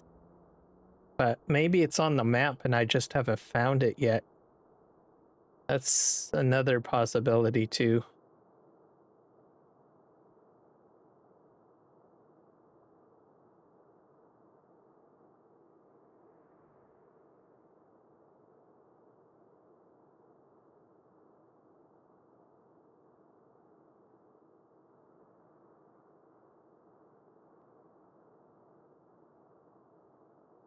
Grain mill. Nope.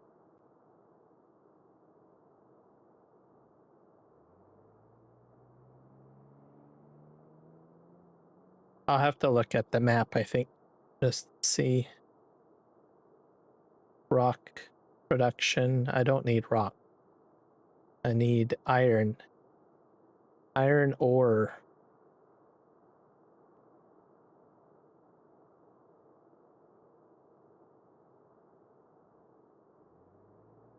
Because there's usually a building that spits it out.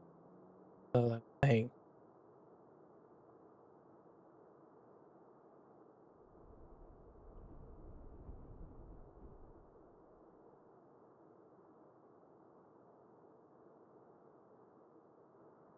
Let me see if it's on the map somewhere. I don't know what else to say on the matter. Okay, do we have anything hidden down here? Nope. What's this? Pepsi. That's a concrete factory. Grain.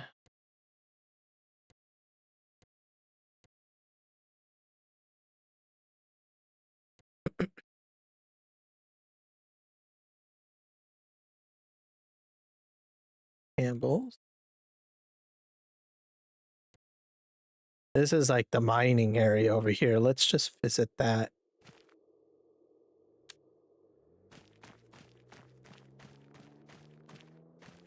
Oh. Are you serious? Is this how this works? Hey. I got 1, 2, 3. This means I have to, and these are spitting out iron. Probably been spitting it out the whole time. There's quite a few iron works in the go here.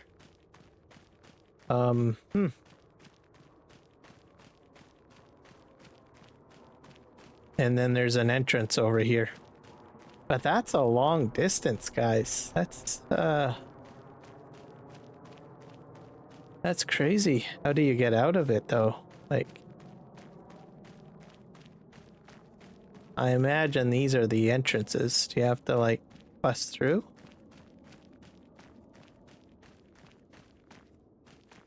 Yeah, seems to be that's the case. So does one of these numbers represent like just one of the iron mines? Visit on that. Seems like I'm already in the middle, but is it? Yeah, it seems. Oh, here's coal. Here's coal. Okay. What the heck is this? Sand? Yeah, that's probably sand. And this is spitting out something else. Oh, this has got all sorts of stuff in it. Or I'm inside the rock. Okay. So if that's that, is there any... maybe there's a mine that's close. How would I get over there? I guess I would go up through this area, my main road, and I could go down here, I guess.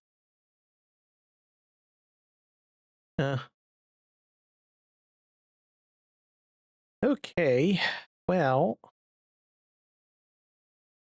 interesting. This is the harbor front. The heck is here? Is it? Oh, here's a bridge. What do you need to put in here?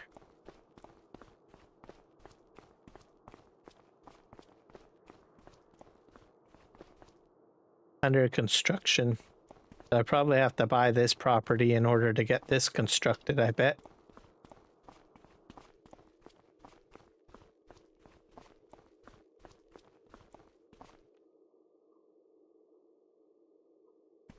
And that goes across the river.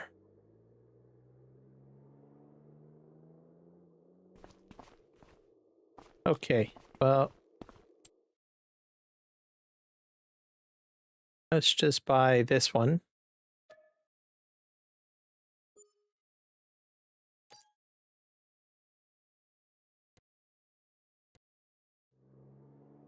And perfect. What is this? It needs wood beams and planks. Okay. I could get this built pretty easily, to tell you the truth. Well, let's just build this first. All right. And we'll figure out the nail situation later, because obviously I don't need any nails there. And let's just see here. We need wood beams, planks, and wood beams, long planks, and planks.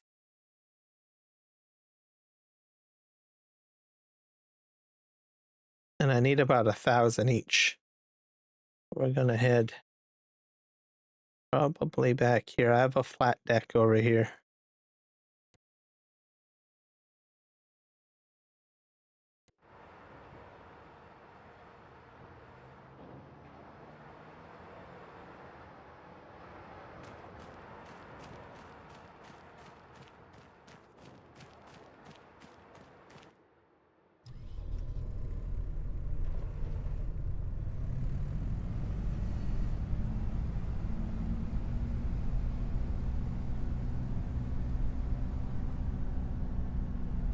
So actually I could probably spit them out of here. It'll be a little easier to pick up because they would be all uniformed.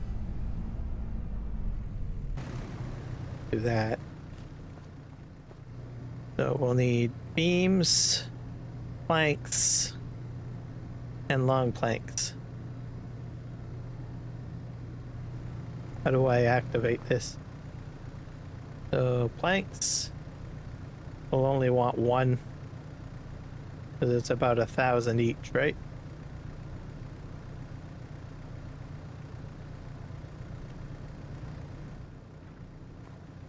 Just take that back in there. Okay. Let's do beams or long planks. Sorry. It wants 2 out at a time. Crazy. Not exactly what I wanted. Okay. And beams. This seems a lot easier to build than compared to having to build a bridge on PV Canyon Crossing. Yeah, let's do start 1 beam. And I think I'm gonna just load them up onto the smaller trailer. I don't think I need the large flat deck.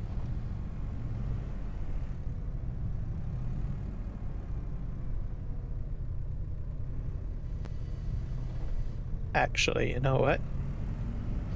The plan.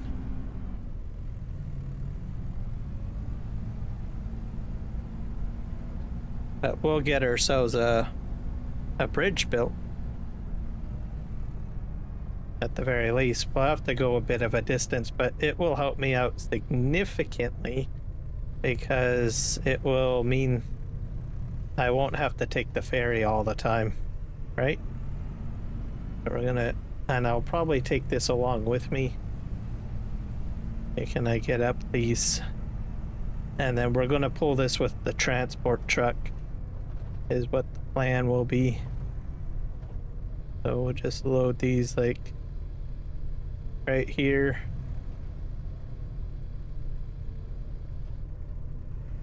Something like that. Reverse. No. Did I knock that other one off? No, I didn't. Okay, good. Good. Oh, there we go. Hello, Rocket. Welcome. Welcome to the live stream. We're going to build a bridge. And just getting my supplies together here. I may or may not need concrete. The recipe didn't seem to indicate concrete. But we'll see. Okay, want to grab this. And we're going to just park up here.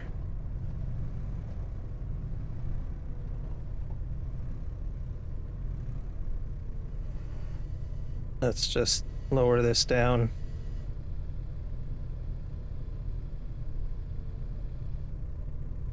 Okay. Actually, I should probably just tilt this.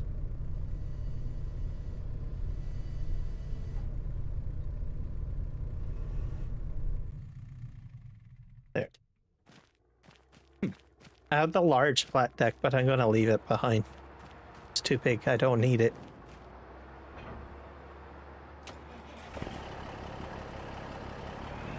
I'll just back this up.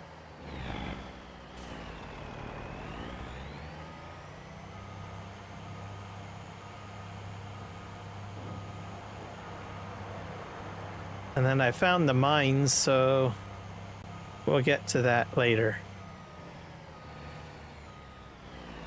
Like, can I actually pull this?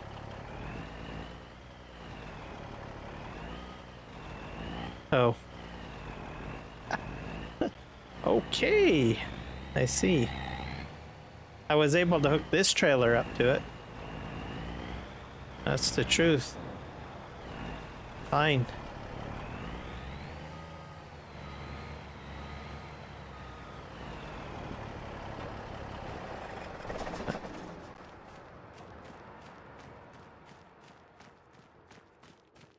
Very well.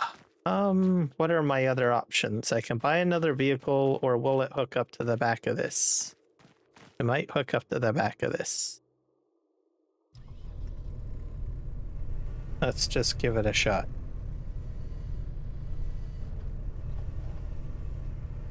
There's also the option of a dolly, and I don't know if I want to bother with that.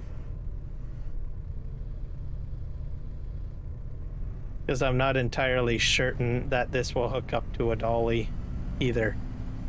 So, and then of course, like I said, I can always buy a tractor. But if I'm going to be going that slow, I might as well just use this, right? So let's just see if this will hook up. I'm pretty sure this will hook up. Or maybe not. Oh, I guess it would help if I lined up my trailer hitch, wouldn't it? Yeah. Alright. Very well.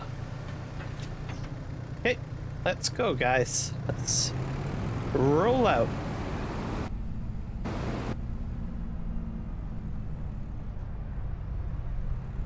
We're gonna go build the bridge. I think my exit point is down here.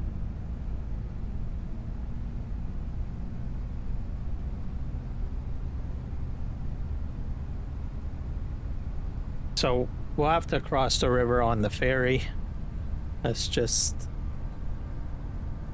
the reality. But once the bridge is built, I'm telling you, things are gonna happen. The recipe seemed to indicate this is all I need. It didn't say anything about cement, but it's possible that it might shout for cement because I don't know. When I started building the house, it didn't say anything about cement with the house. And then all of a sudden, cement appeared. So I may need to send some cement over. Maybe that's just a slight recipe card glitch or something. I don't know. But this is all assumption on my part. And the reason why I'm adamant that I'm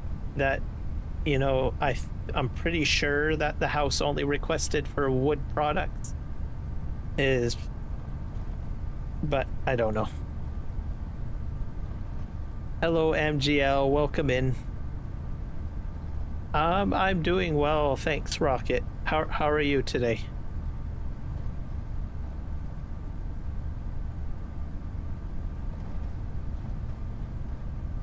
And MGL, hello.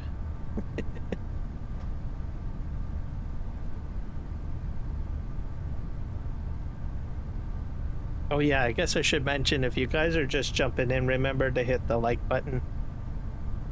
I sometimes forget to say that. I probably should say that more frequently, but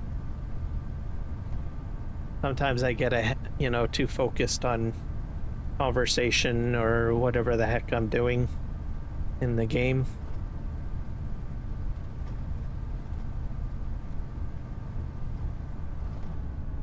Okay, is the boat on this side? I think I brought the boat over here. Yes, I did. Good job, Kiram. So we're just gonna go on here. And we're gonna get the ferry going.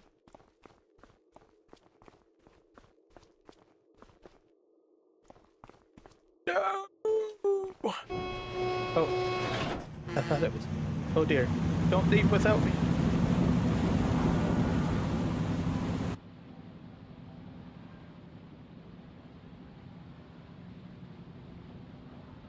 Ah, thank you so much. Yeah, I tend to forget to say like and subscribe and stuff. I usually say it like, I guess I try to at least say it once on my live streams. And then I do have like advertising that reminds it, but I think people prefer verbal reminders. I don't know, but I just get too involved in my game and I enjoy playing my game. Okay, start the engine. All right, I'm excited. We made it across the river here. And I do need my mini map up because I am still trying to figure out how this map works. So if I go straight ahead, somehow I have to make it over close to my farm.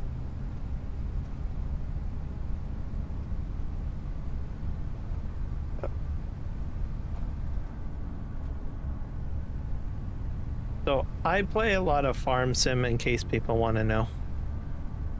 I've watched a few of your streams that I would say hello. Oh, well, I appreciate it. Yeah, I think a lot of my people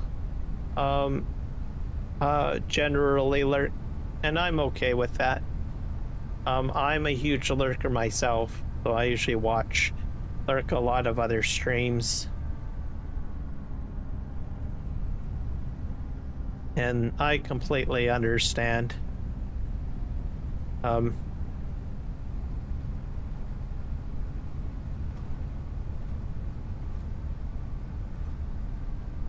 Now we're gonna make it. I think I have to go to the end of this road. I hit the wrong button.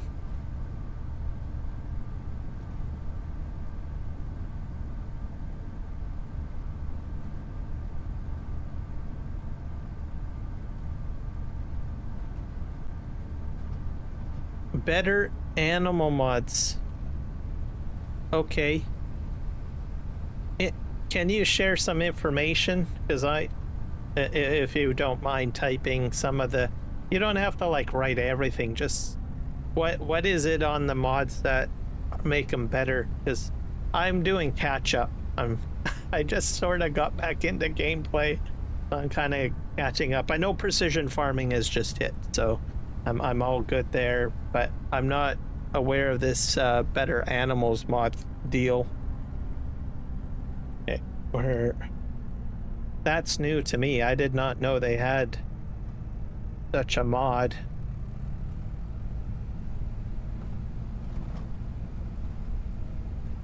And I think I slightly saw a YouTube thumbnail of what you're talking about, but I never really watched a video on it. I didn't research it essentially yet.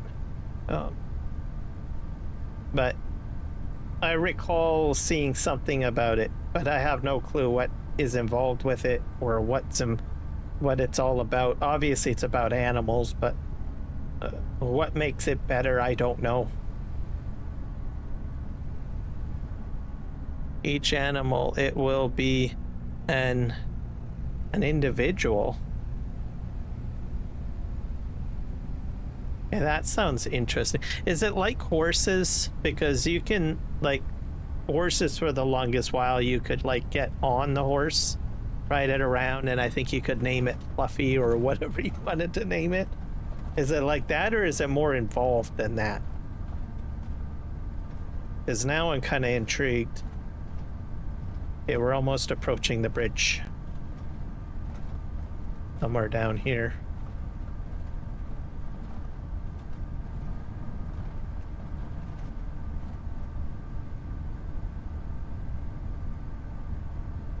I think I have to turn up here. Yeah, we're gonna go right here.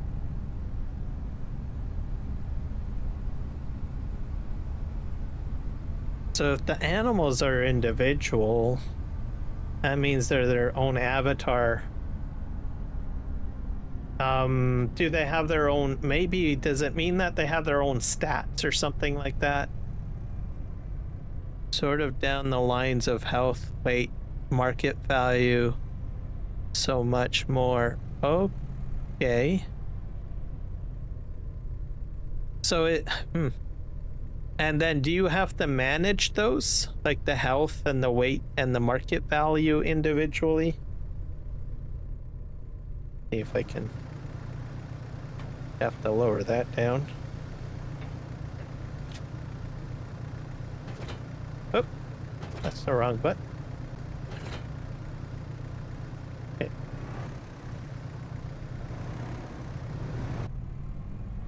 Oh dear. Yes, yes, breeding lines, yes. Oh, breeding lines. Now that's intrigue. So you could create your own breeding, probably your own breeding family tree.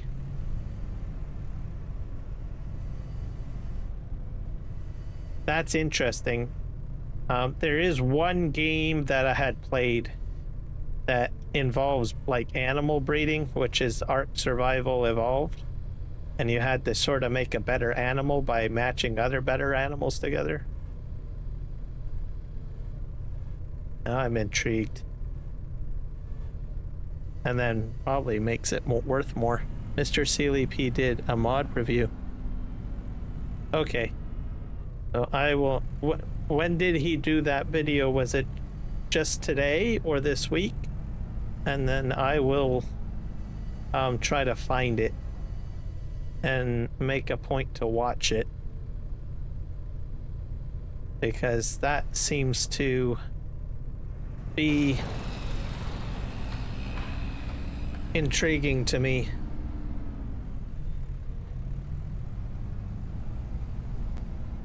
And the other thing I have is, did he give it a pause? Was he impressed with it? Because I usually trust what he has to say on certain things. Well, pretty much on anything.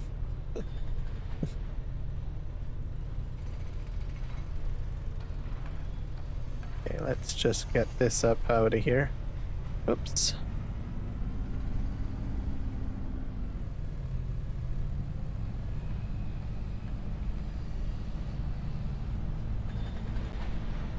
Because if he likes it, then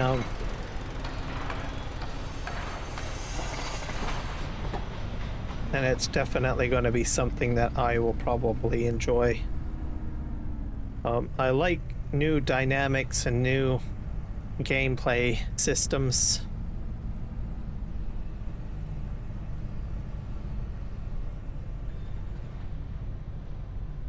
Especially if they're fun. Okay, let's just grab this one. Yeah, we're gonna check to see if we have to add cement, because no, I'm not entirely sure if I have to do that or not.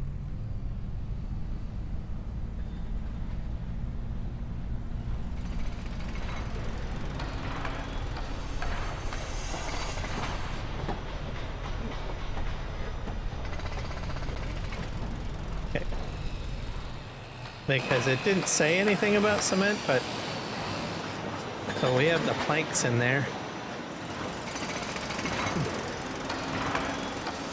Oh, it's building.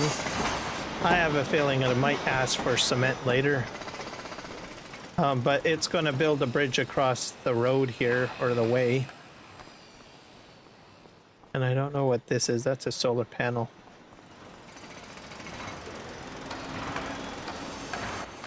That's pretty loud.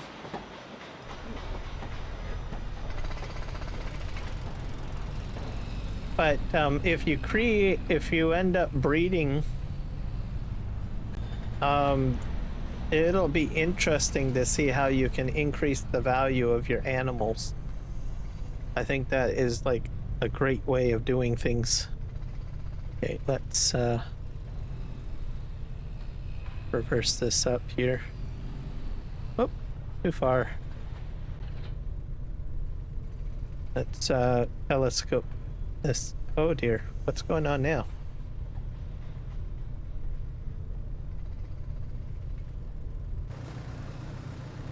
I think I just lost my controller. My controllers aren't working. Not sure why.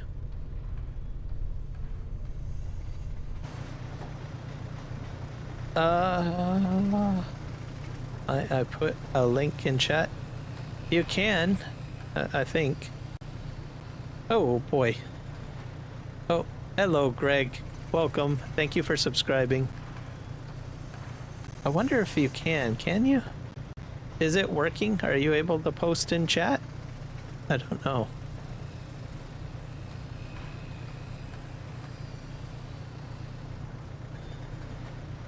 I'll have to probably temporarily give you add moderator as a workaround. I'll have to really figure out how I can turn on links. I've always had links turned off, but here, try now.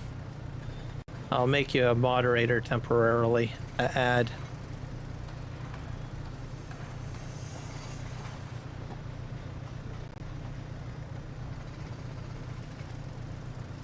Liked and shared community tab on my channel and connected to notification bell. All on new friend. Oh, thank you so much. Yeah, you can try posting now, MGL.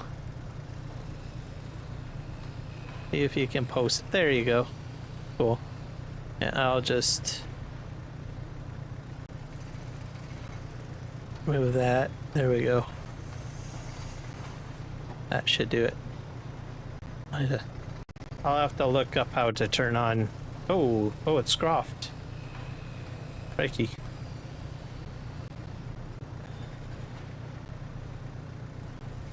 Realistic livestock. Ooh. Okay. I'm gonna like the video and I'm going to save it to my watch list.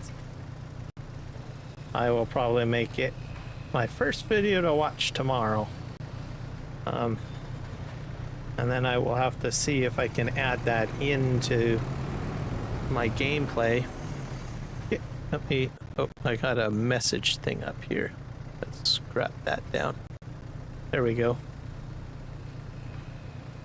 All right, thank you for the link. So I'll check that. I'm gonna watch it tomorrow, because it's nighttime where I live right now. So once I'm done streaming, I'll probably be going to bed. So, oh,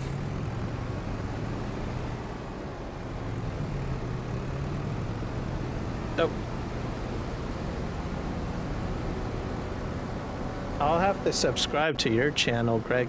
I don't think I'm subbed to you. I can figure that out. I just click on your link and I go to your channel.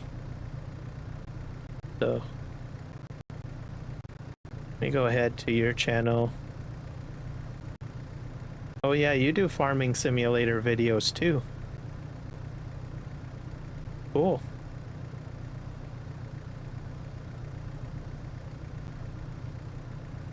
Guys, you should go ahead and check out Greg Play's channel.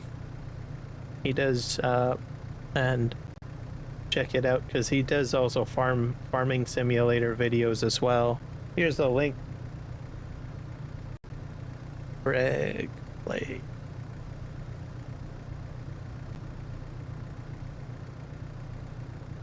Channel. Okay. And folks on Kick and Twitch, I'll get you a link to in a sec here. I'm just gonna send it into the main chat here.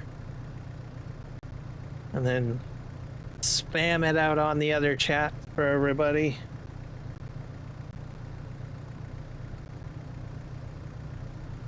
There you go.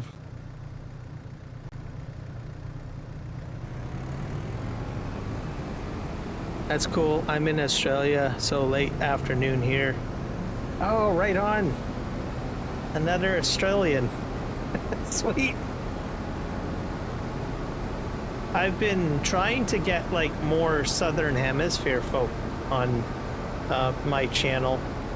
I got a fair amount of Americans, I get Canadians, I get people from the UK and Europe, and some folks from India, I believe, and South America.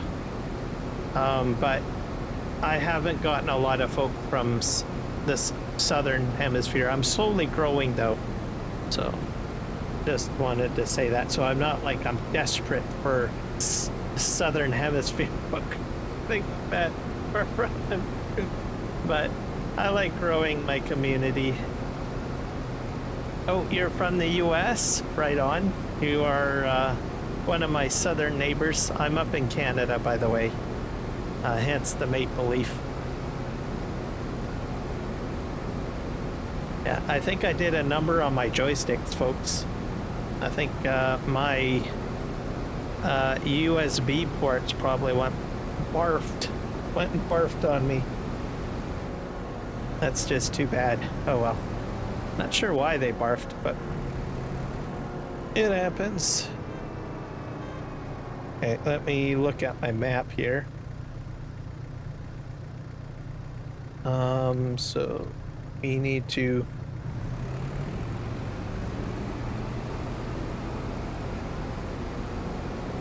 I would probably try to unplug and replug them, but my computer tower is out of reach and I'd have to move a few things, so I'm just going to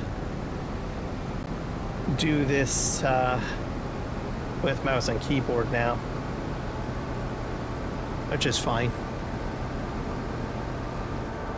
Sunshine Coast. Oh, I love it.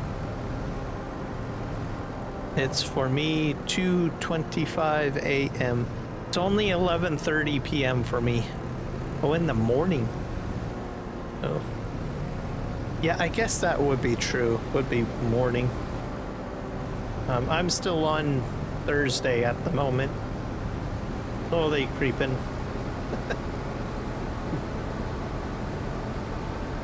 Into Friday. I think I have to turn down one of these roads.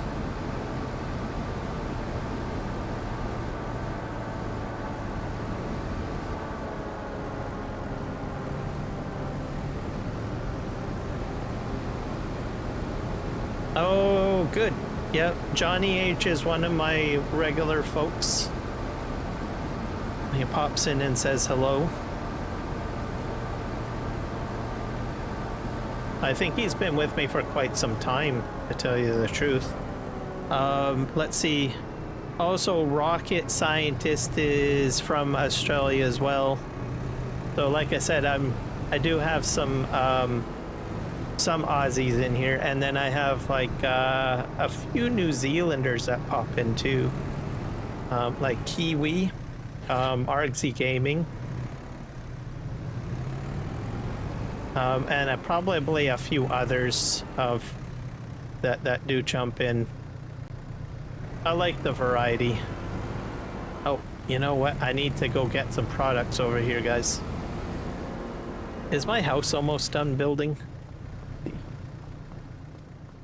Going on here? I need more cement bags. Okay. I see.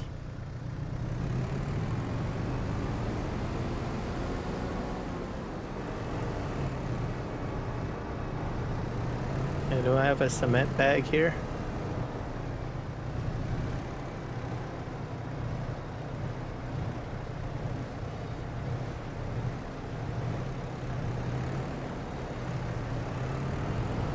Oh dear.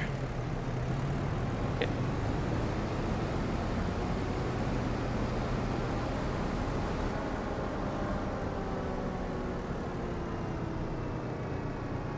Yeah, that's, we're gonna pop this in here. I have a feeling I'm gonna get asked for cement bags on that bridge. Let's see what happens here. Or maybe not, I don't know. But maybe it does like one cement bag at a time. And then it says, hey, we need another cement bag. So I need, let's see.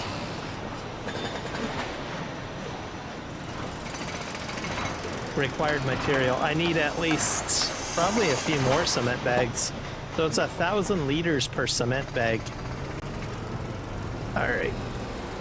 I don't think I have any more built yet. This cement factory is a bit slow. Maybe I should have put like 2 down or something. I don't know. Okay, we got tiles here.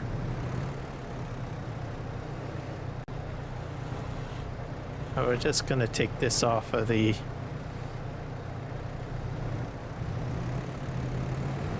Let's see if we can... Come on. Forward. Ah. There we go. Yeah, but we're just gonna move this over to this big pile of stuff over here. That's what we're gonna do. Just for the time being. Put that there.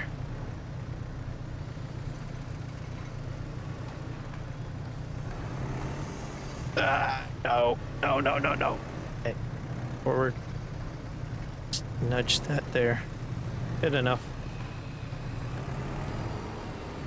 I'm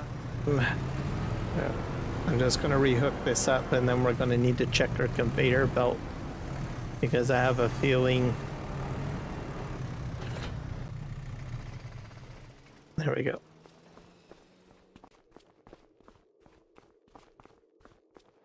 Oh, is Greg jumping out? It was nice meeting you. Take care.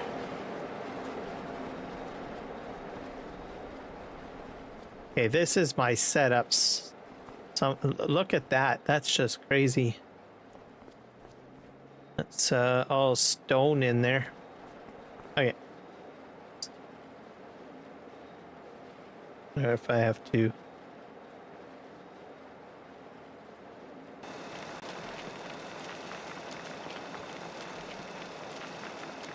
think we're just slowly scoop this up here and put it in.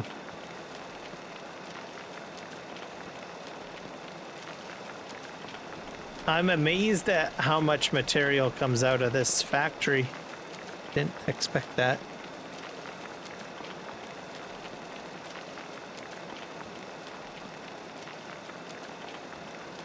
Oh yeah, I should let you guys know, I also live stream on Twitch and Kick too, so that's what Stream Elements is shouting out there.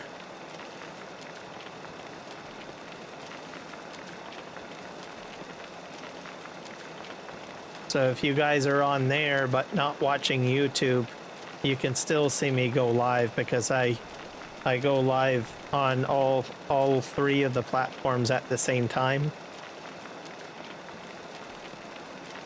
Let's see here. Man, this is a lot of stone.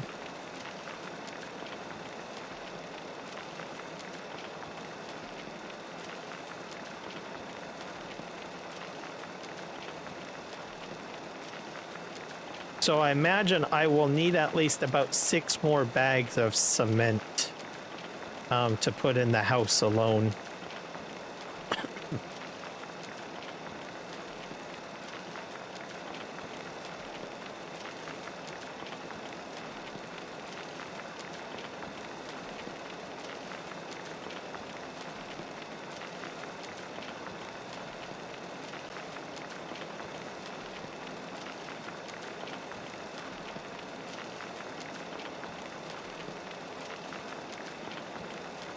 Oh, we'll just back up here.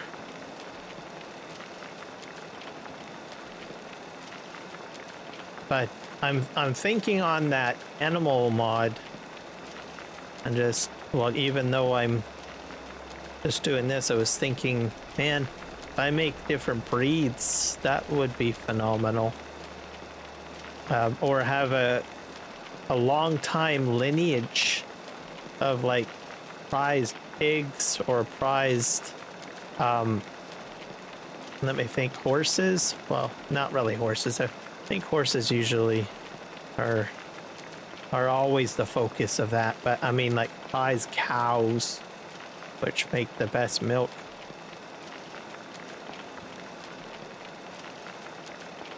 The other thing too is that would probably go quite well in like, what do you call it, where you like kind of sell products to another player, but they're on like another server or something like that.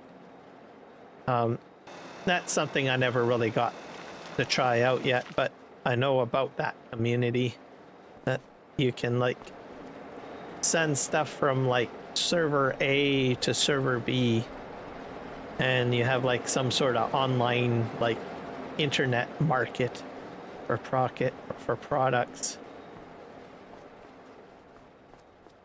Okay, what do we got over here? This is still, yeah, so this will need at least 6 more bags, so it's going to be a while before that is finished.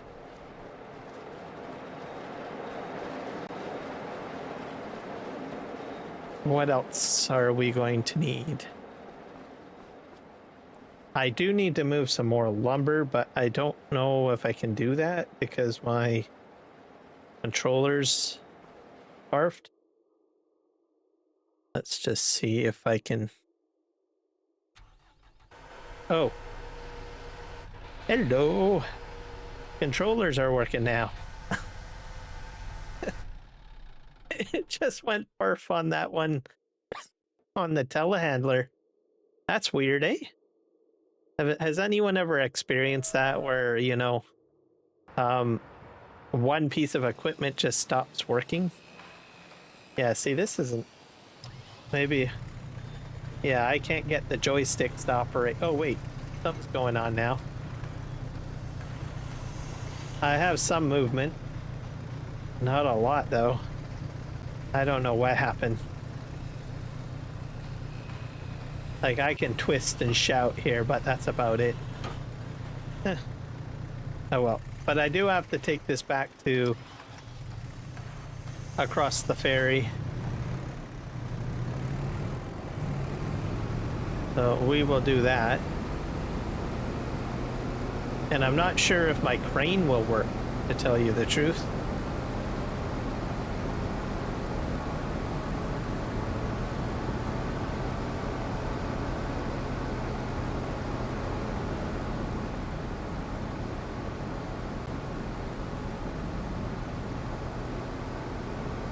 We're gonna go this way.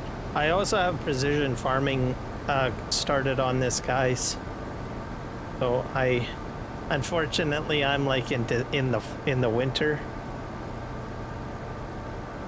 But once we get to like March, I want to do the oilseed radish approach to things. I honestly never really touched oilseed radish in any of the prior games. I think maybe I played with it on Farming Simulator 19 because I honestly didn't know what the crop was for. And then eventually I found out that the crop doesn't really have any practical usage to it. However, with precision farming, you do get like some sort of financial bonus if you use it. So since I am using precision farming, I'm going to try the oilseed radish approach.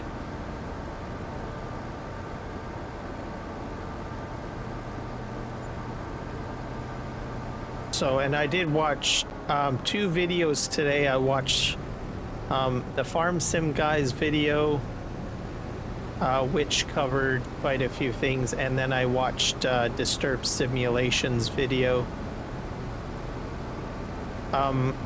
Disturbed's video covered the relevance of plowing, so I started with that. And then after I had finished that video, Farm Sim Guy's video kicked in afterwards, so I watched that. And he covered a bit of the oilseed radish aspect in his.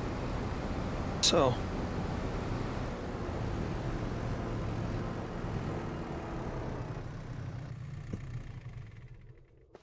and I might see if any more videos come out from both of them.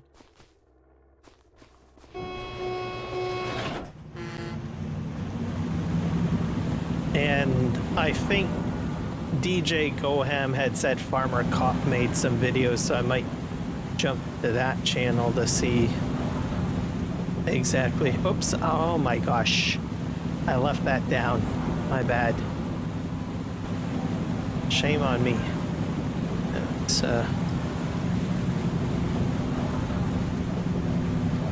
so I'll probably watch those tomorrow along with the animal mod.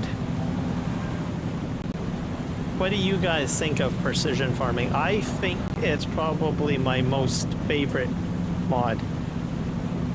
When I first heard about it, like in Farming Sim 19, I thought, oh no, this is going to be all complicated.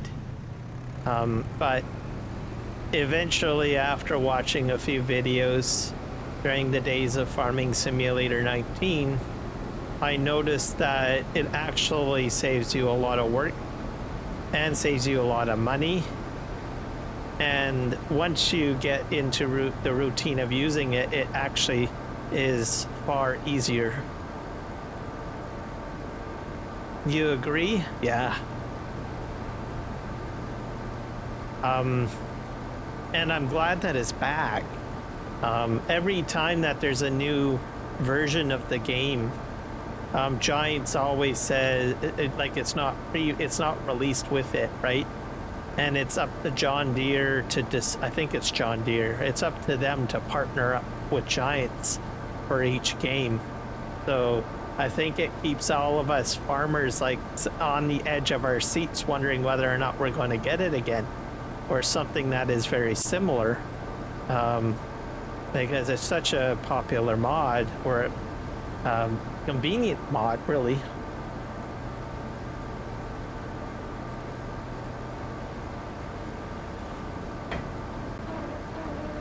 Oh, this is weird. I can't even get the crane to go up and down with my mouse. That's something very weird has happened with this particular machine. I have very little control over the boom on this particular unit. Oh well, I'm not going to troubleshoot it. Most likely once I restart the game or change something or whatever, it'll probably get fixed. So, and I'm pretty much done using this machine anyway, so not gonna go and pull my hair out over it. And I'm hopeful that the issue is just isolated to this machine. My logging equipment, I still need crane access, and I'm hoping that's not all butchered on me. Okay, let's just go in here. I'm going to leave this in here.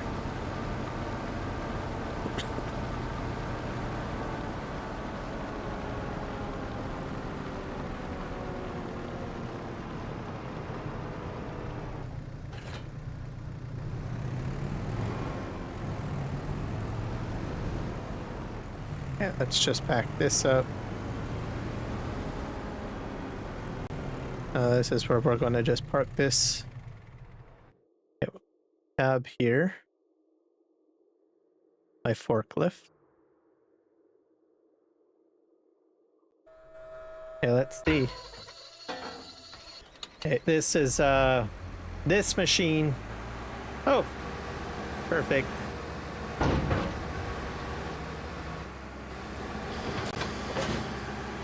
So I do still have motion.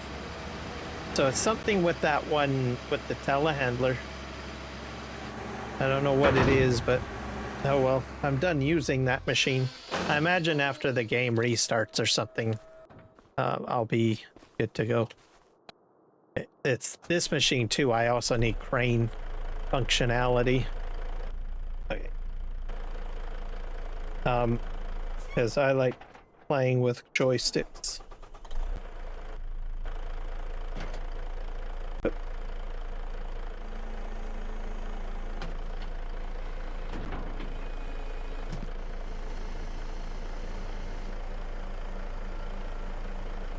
So I'm going to try to get another load of lumber in because my sawmill is completely empty. My first load that I did at the beginning of the live stream went to the paper mill.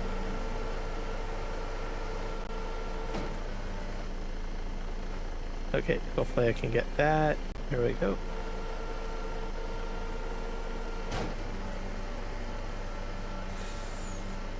Actually, I should probably swing that like this.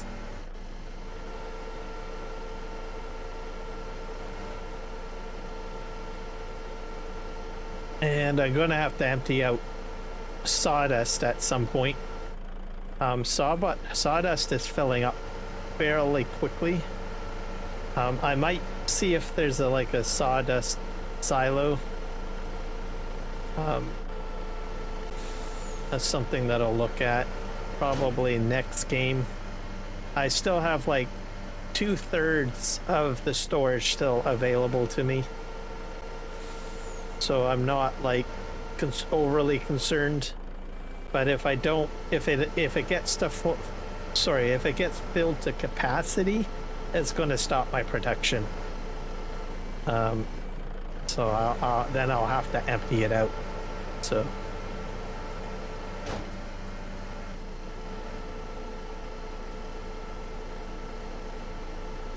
Do any of you guys play with Terraform at all? That's another mod that I'm looking forward to. Hoping that it's going to come out soon.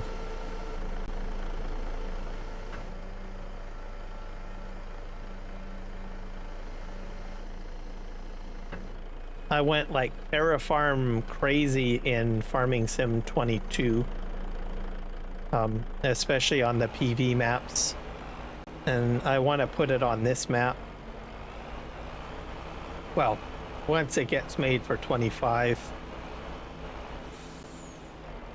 And I imagine there's plenty of incentive. I mean, for it to get made. There's a lot of people who like to use the FS Miner mods, and then there's the, what is it, the RGC crew or real RC crew? I can't remember what they're called, but he does all sorts of construction maps and stuff like that. Let's just close the map out. That's just taking up too much of my screen space.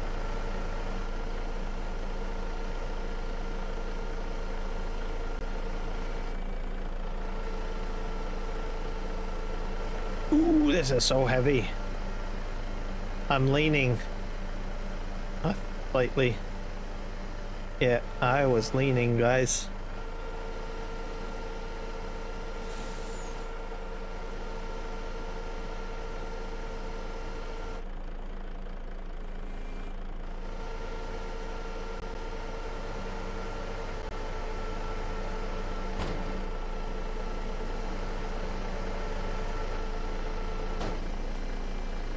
Yeah, I got full crane access. Isn't this wonderful?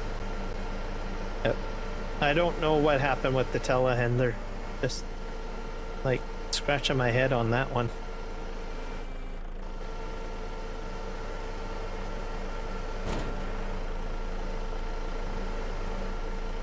Yeah, let's grab this.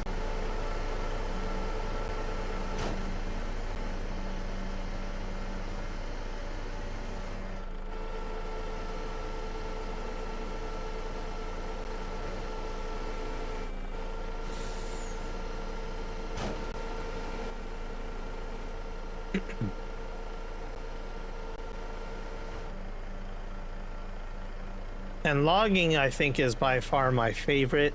I had some interesting farming loading zones in Farming Simulator 22 on PV Canyon Crossing. So I do like doing a fair amount of logging. And that map was a 16x map. So I like construction, I like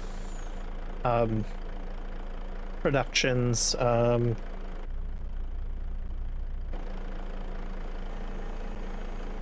logging. Ever since I got like my 2 joysticks. Okay, let's do this.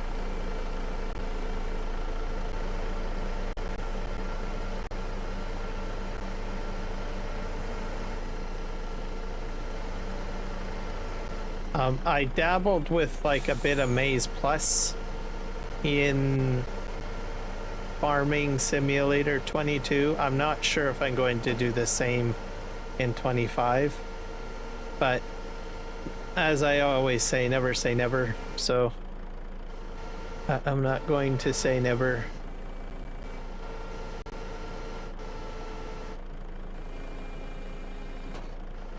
I think the only one that really convinces me to jump into Maze Plus is Disturb Simulations. So if I start he'll put something like a catchy video title, and then I'll watch the video, and it'll be like a Maze Plus video, and then I'm like, okay, fine, I'll start doing some Maze Plus.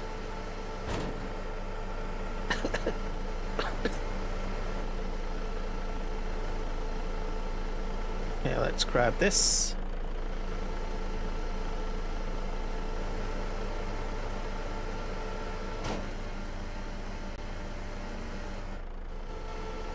And I also like Courseplay and Auto Drive. I don't have it installed on this map, but I probably will get into it. I only start playing around with Auto Drive and Courseplay when I find I've got like way too much stuff going on.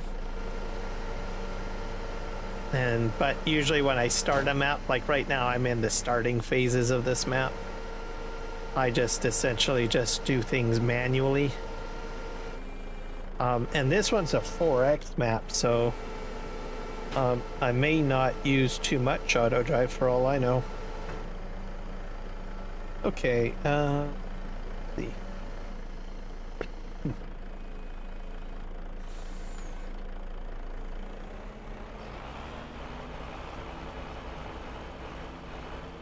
I think I'm gonna sort of turn like this.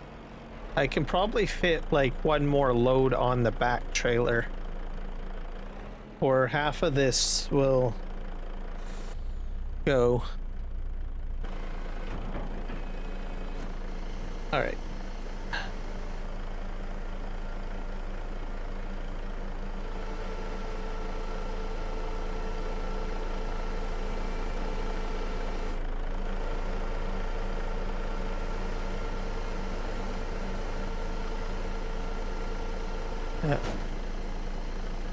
And I got 6 people watching. I have to ask, is Kiwi lurking in there somewhere?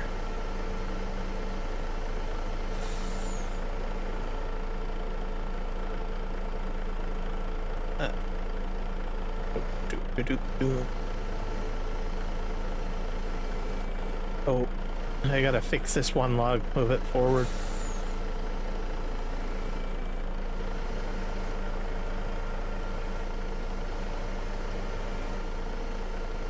And this area that I'm basically logging out right now, I think it's going to end up with some productions and be turned into a field.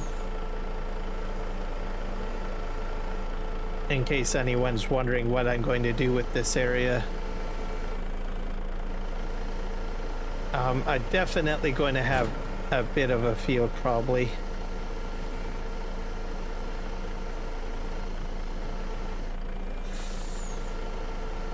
Either that or maybe some sort of animals.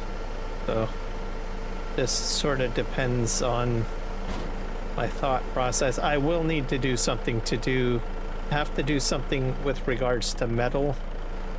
So I will have to open up those mines that we were looking at a little earlier.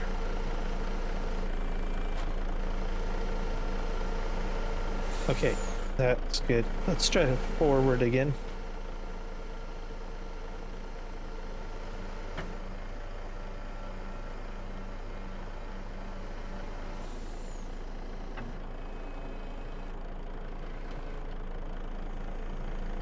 And hopefully I don't get hit with a tornado. I actually don't even check the weather. I haven't been hit with a tornado yet. So in my gameplay.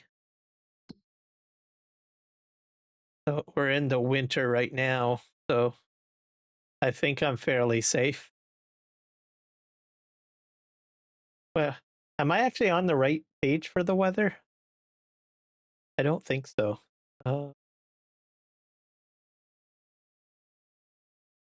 I thought this was for weather. Is this for weather? Oh, weather's down here.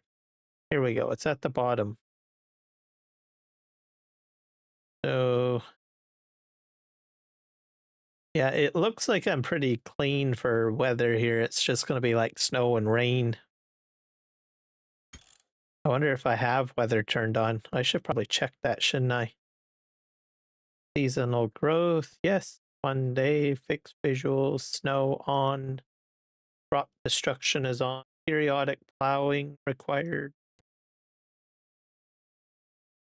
Whether or not you need to plow your field periodically to keep yield high. I probably will just keep that off. Field stones are on, weeds are on, disaster destruction and enabled. So I am good to go on that. So I think we are okay. So I'm just fortunate in the game, I guess, really. So, no tornado yet. Knock on wood. But I would like to see it at least once. Do I necessarily want it to hit all my infrastructure? I mean, what? I have a feeling I'm gonna have to keep that cement factory running 100% all the time. So, because I heard that if you get something that gets knocked over or destroyed, you have to rebuild it, if I'm not mistaken. So, just dump this over here.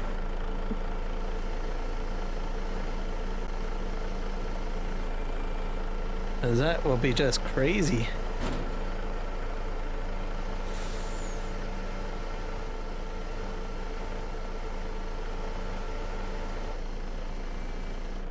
Look at that. Okay. My God, look at that. I got like, oh. I got too excited.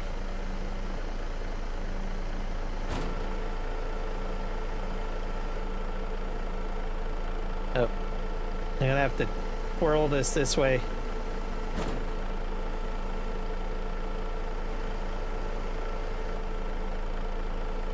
So what I've learned with loading this is the side of the logs that are lower to the ground or closer to the ground should be facing you, in case anyone's wondering.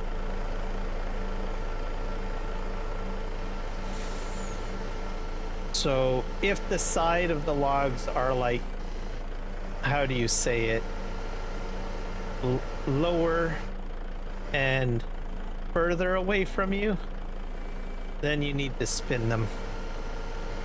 So let me grab them right here and I'll use this as an example. So obviously the farther side, they're leaning farther away, closer to the ground on the other side. If I go this way, the further that I go up, gravity seems to pull them straight down like that. And you could hit your vehicle. So what I like to do is I like to twist it this way. And then for some reason it counterbalances better. I don't know why.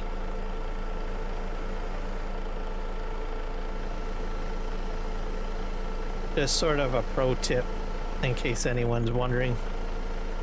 But your best bet is to grab them in the middle as much as possible. Nick Kelly, welcome in. Welcome back.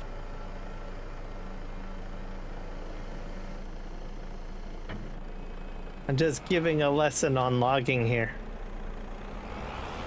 Or talking about logging. Give pro tips.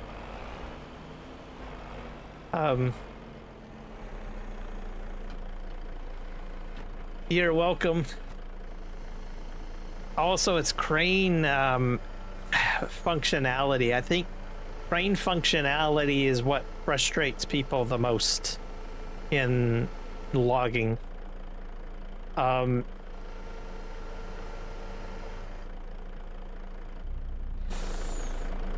And I still have my days where I get frustrated with logging. I still do. 19 in Farming Sim 19. Oh, I couldn't stand logging in 19. I did do some, but I used a lot of universal auto loading in 19. Then logging improved in 22. And I will say improved, significantly improved, but not 100% improved. And then this game, 25, far better. Far, far better.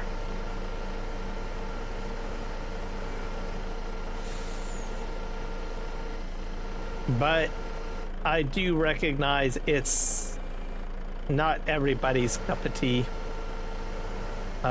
I do realize a lot of people prefer just to jump into a field and start seeding or combining.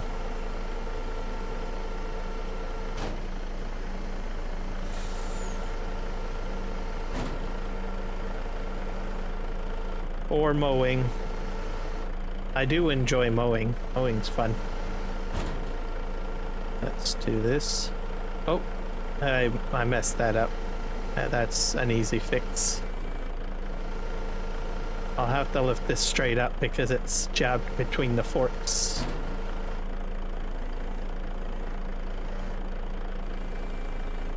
Ta-da.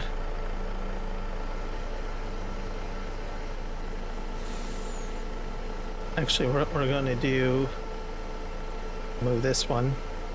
This one I'll just pop up here.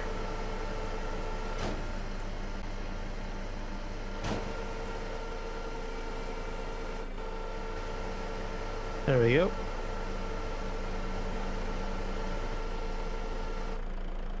You couldn't do this?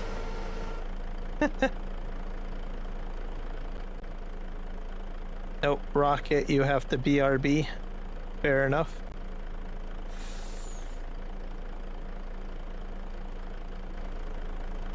Yeah, it takes a bit of patience doing this, for the most part. I hope they bring back the, what is it, the logging league league back. I'm not sure if they're going to do that again. I'll have to look into that too.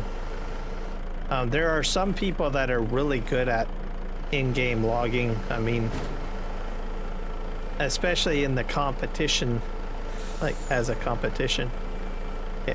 Oh, this might not be good. Oh, I salvaged it. Good. Okay, we'll just fold this up. Let's strap this down. We're going to head back to the lumber yard.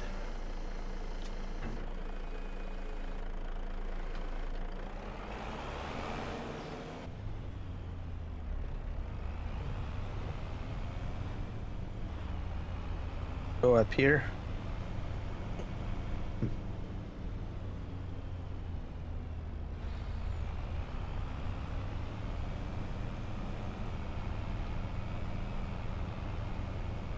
You don't have no patience? Yep, that's what a lot of people say when it comes to, well, at least the folks that get frustrated with logging. And I think you do have to have a degree of patience to do it.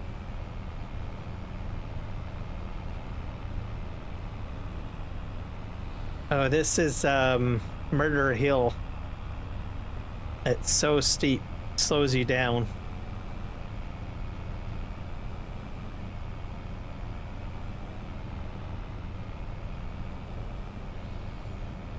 So one of the episodes, I think we're going to start doing some mining. I don't think we'll be doing that tonight. But we did a little bit of map exploration earlier. So now I know where I can get my iron ore. So we will I'll probably do that the next episode. Or live stream on this map, because it would probably make more sense, because then I can start off with a fresh project on doing that. Yeah, let's just spin in here. Don't forget to like, comment, and subscribe. Thank you. Exactly, I agree. Commenting is another thing that helps channels. It's something that is important. Oh, and notification bells too. All of the things I think are more important now compared to previously. Okay.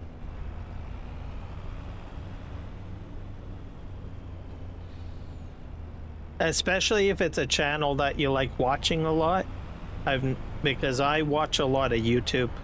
I mean, a lot of YouTube. It's crazy how much YouTube I watch. And I've been an avid YouTube watcher for a very long time. But as a viewer, and I'm not speaking as a content creator here, but as a viewer, something that I've noticed is that some channels end up get hidden or buried. So if there is a channel that you like to watch on a regular basis, I recommend hitting the notification bell on that, especially if you have like several channels that are subscribed. Like I have a lot. I mean, a lot. I think I probably have like nearly 300 channels, maybe more, subscribed to. But my reasoning for that is because I am subscribed to farming simulator channels. I'm subscribed to channels that like some folks that have supported me, like Nick Kelly as an example. I'm subscribed to his channels. I'm subscribed to channels that teach me how to do content creation, video creation. So I have a plethora of channels that he subscribed to. Now, there are some folks out there that are, you know, they're only subscribed to one or two channels, right? Because there are only a couple of people that you are interested in watching. And maybe you will eventually know when someone goes live or a new video comes out. But if you're someone that has like probably well over 100 channels that you're subscribed to, the notification bells, I think, utterly more important now compared to previous years. Because there are days that I'm trying to find a certain person or certain content that I'm trying to get information on, but yet I never got notified, or it's buried. It's not, the algorithm is not putting it in front of my face like it used to, because it gets buried. So I've started getting into using the notification bells a lot, just so that I get notified in my notification list when certain things go live.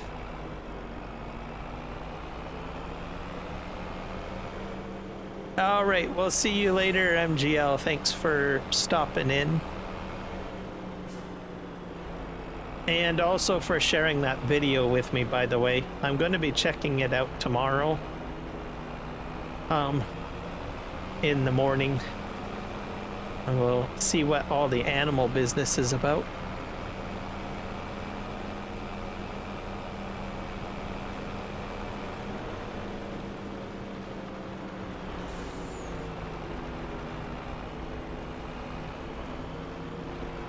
Well, the notification bells have two settings. So let me see here. Let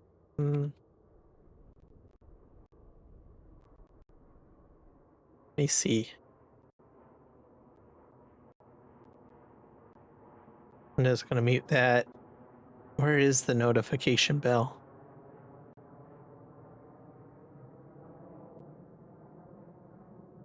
Or at least I noticed that there was two settings on it. I need to find a notification bell.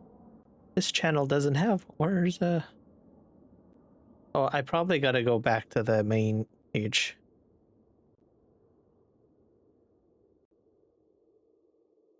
Okay, so there's, at least on PC. Yeah, for sure. When you joined in MGL, just remind me. And then I'll let you know. See you later. But to answer your question, Nick, what I've noticed is that one, it's tied to the subscribe button, and there's a drop down, and they've added a few things in there. There's personalized, there's none, and all. And it's quite possible that some folks are hitting personalized. And so people need to choose all, notification bell all. If it's set to personalized, what it's going to do is it's going to check your most recent history and the content that you're checking. So as an example, let's say you have a channel that is related to farming simulator content, and you've got it subscribed as personalized. Okay. But then tomorrow you go and you start watching a bunch of content creators having to do with NASCAR. What it's going to do is it's going to prioritize NASCAR content over farming simulator content. And it'll bury the farming simulator content. You won't see the notifications on it because you set that farming simulator channel as personalized. And the fact that you started watching NASCAR content or something else, a different subject, YouTube is going to show you content related to what you've just recently searched or watched, which is NASCAR. And you'll never know that your favorite farming simulator guy has gone ahead and started a new video or a new live stream. So just something for folks to do or be aware of. So what I start doing now, and they changed that, I think, not too long ago, within the past year. And I know it had frustrated me as hell. And I said, why the heck isn't my videos not coming up? And sometimes they would, and sometimes I wouldn't, because my search history would change. And my personal history would change because I keep on flip-flopping topics. But I get more notified now because I actually subscribe to all on the notification bell. Or I mean, I do all notifications instead of personalized. Yes, they're changing too much.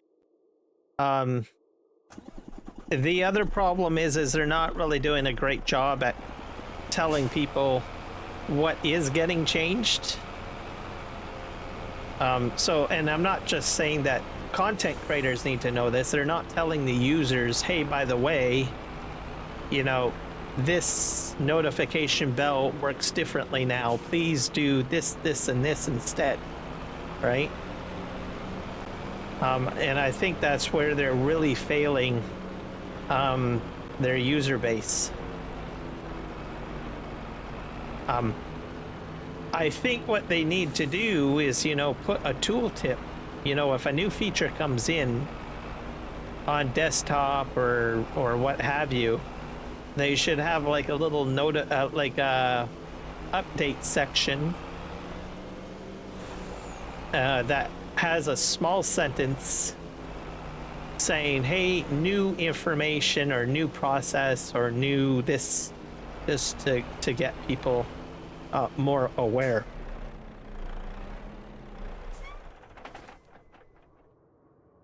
So, but that's my thoughts on it, I think.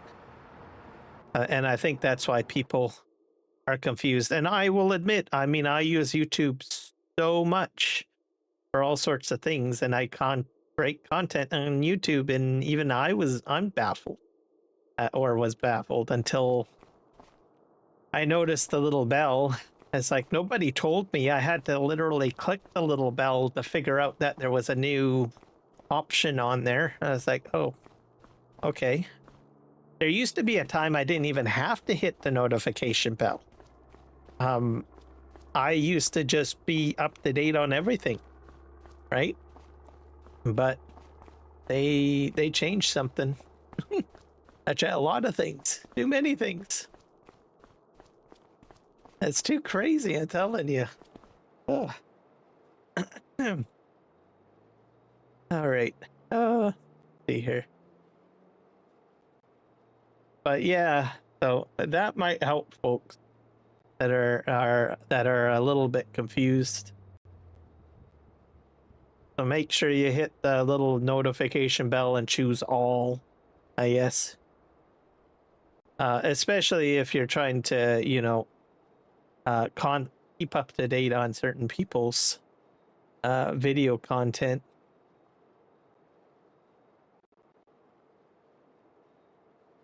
That's all I can say on it.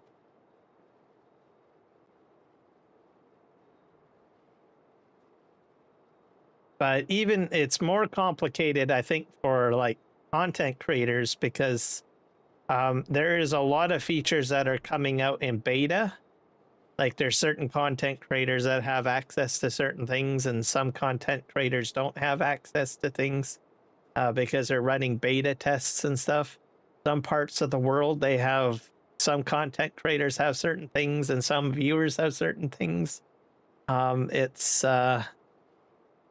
a little crazy, is what I want to say. But as what it is what it is, I guess.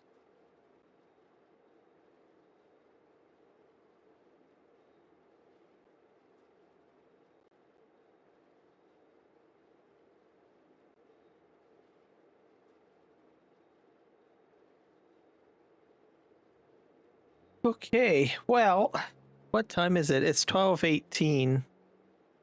I think I'm going to call it a live stream there, guys. It's a bit late, so I will catch you guys in the next one. And please remember to hit the like button and subscribe and the notification bell if possible. And we'll see you guys all in the next one. And cheerio.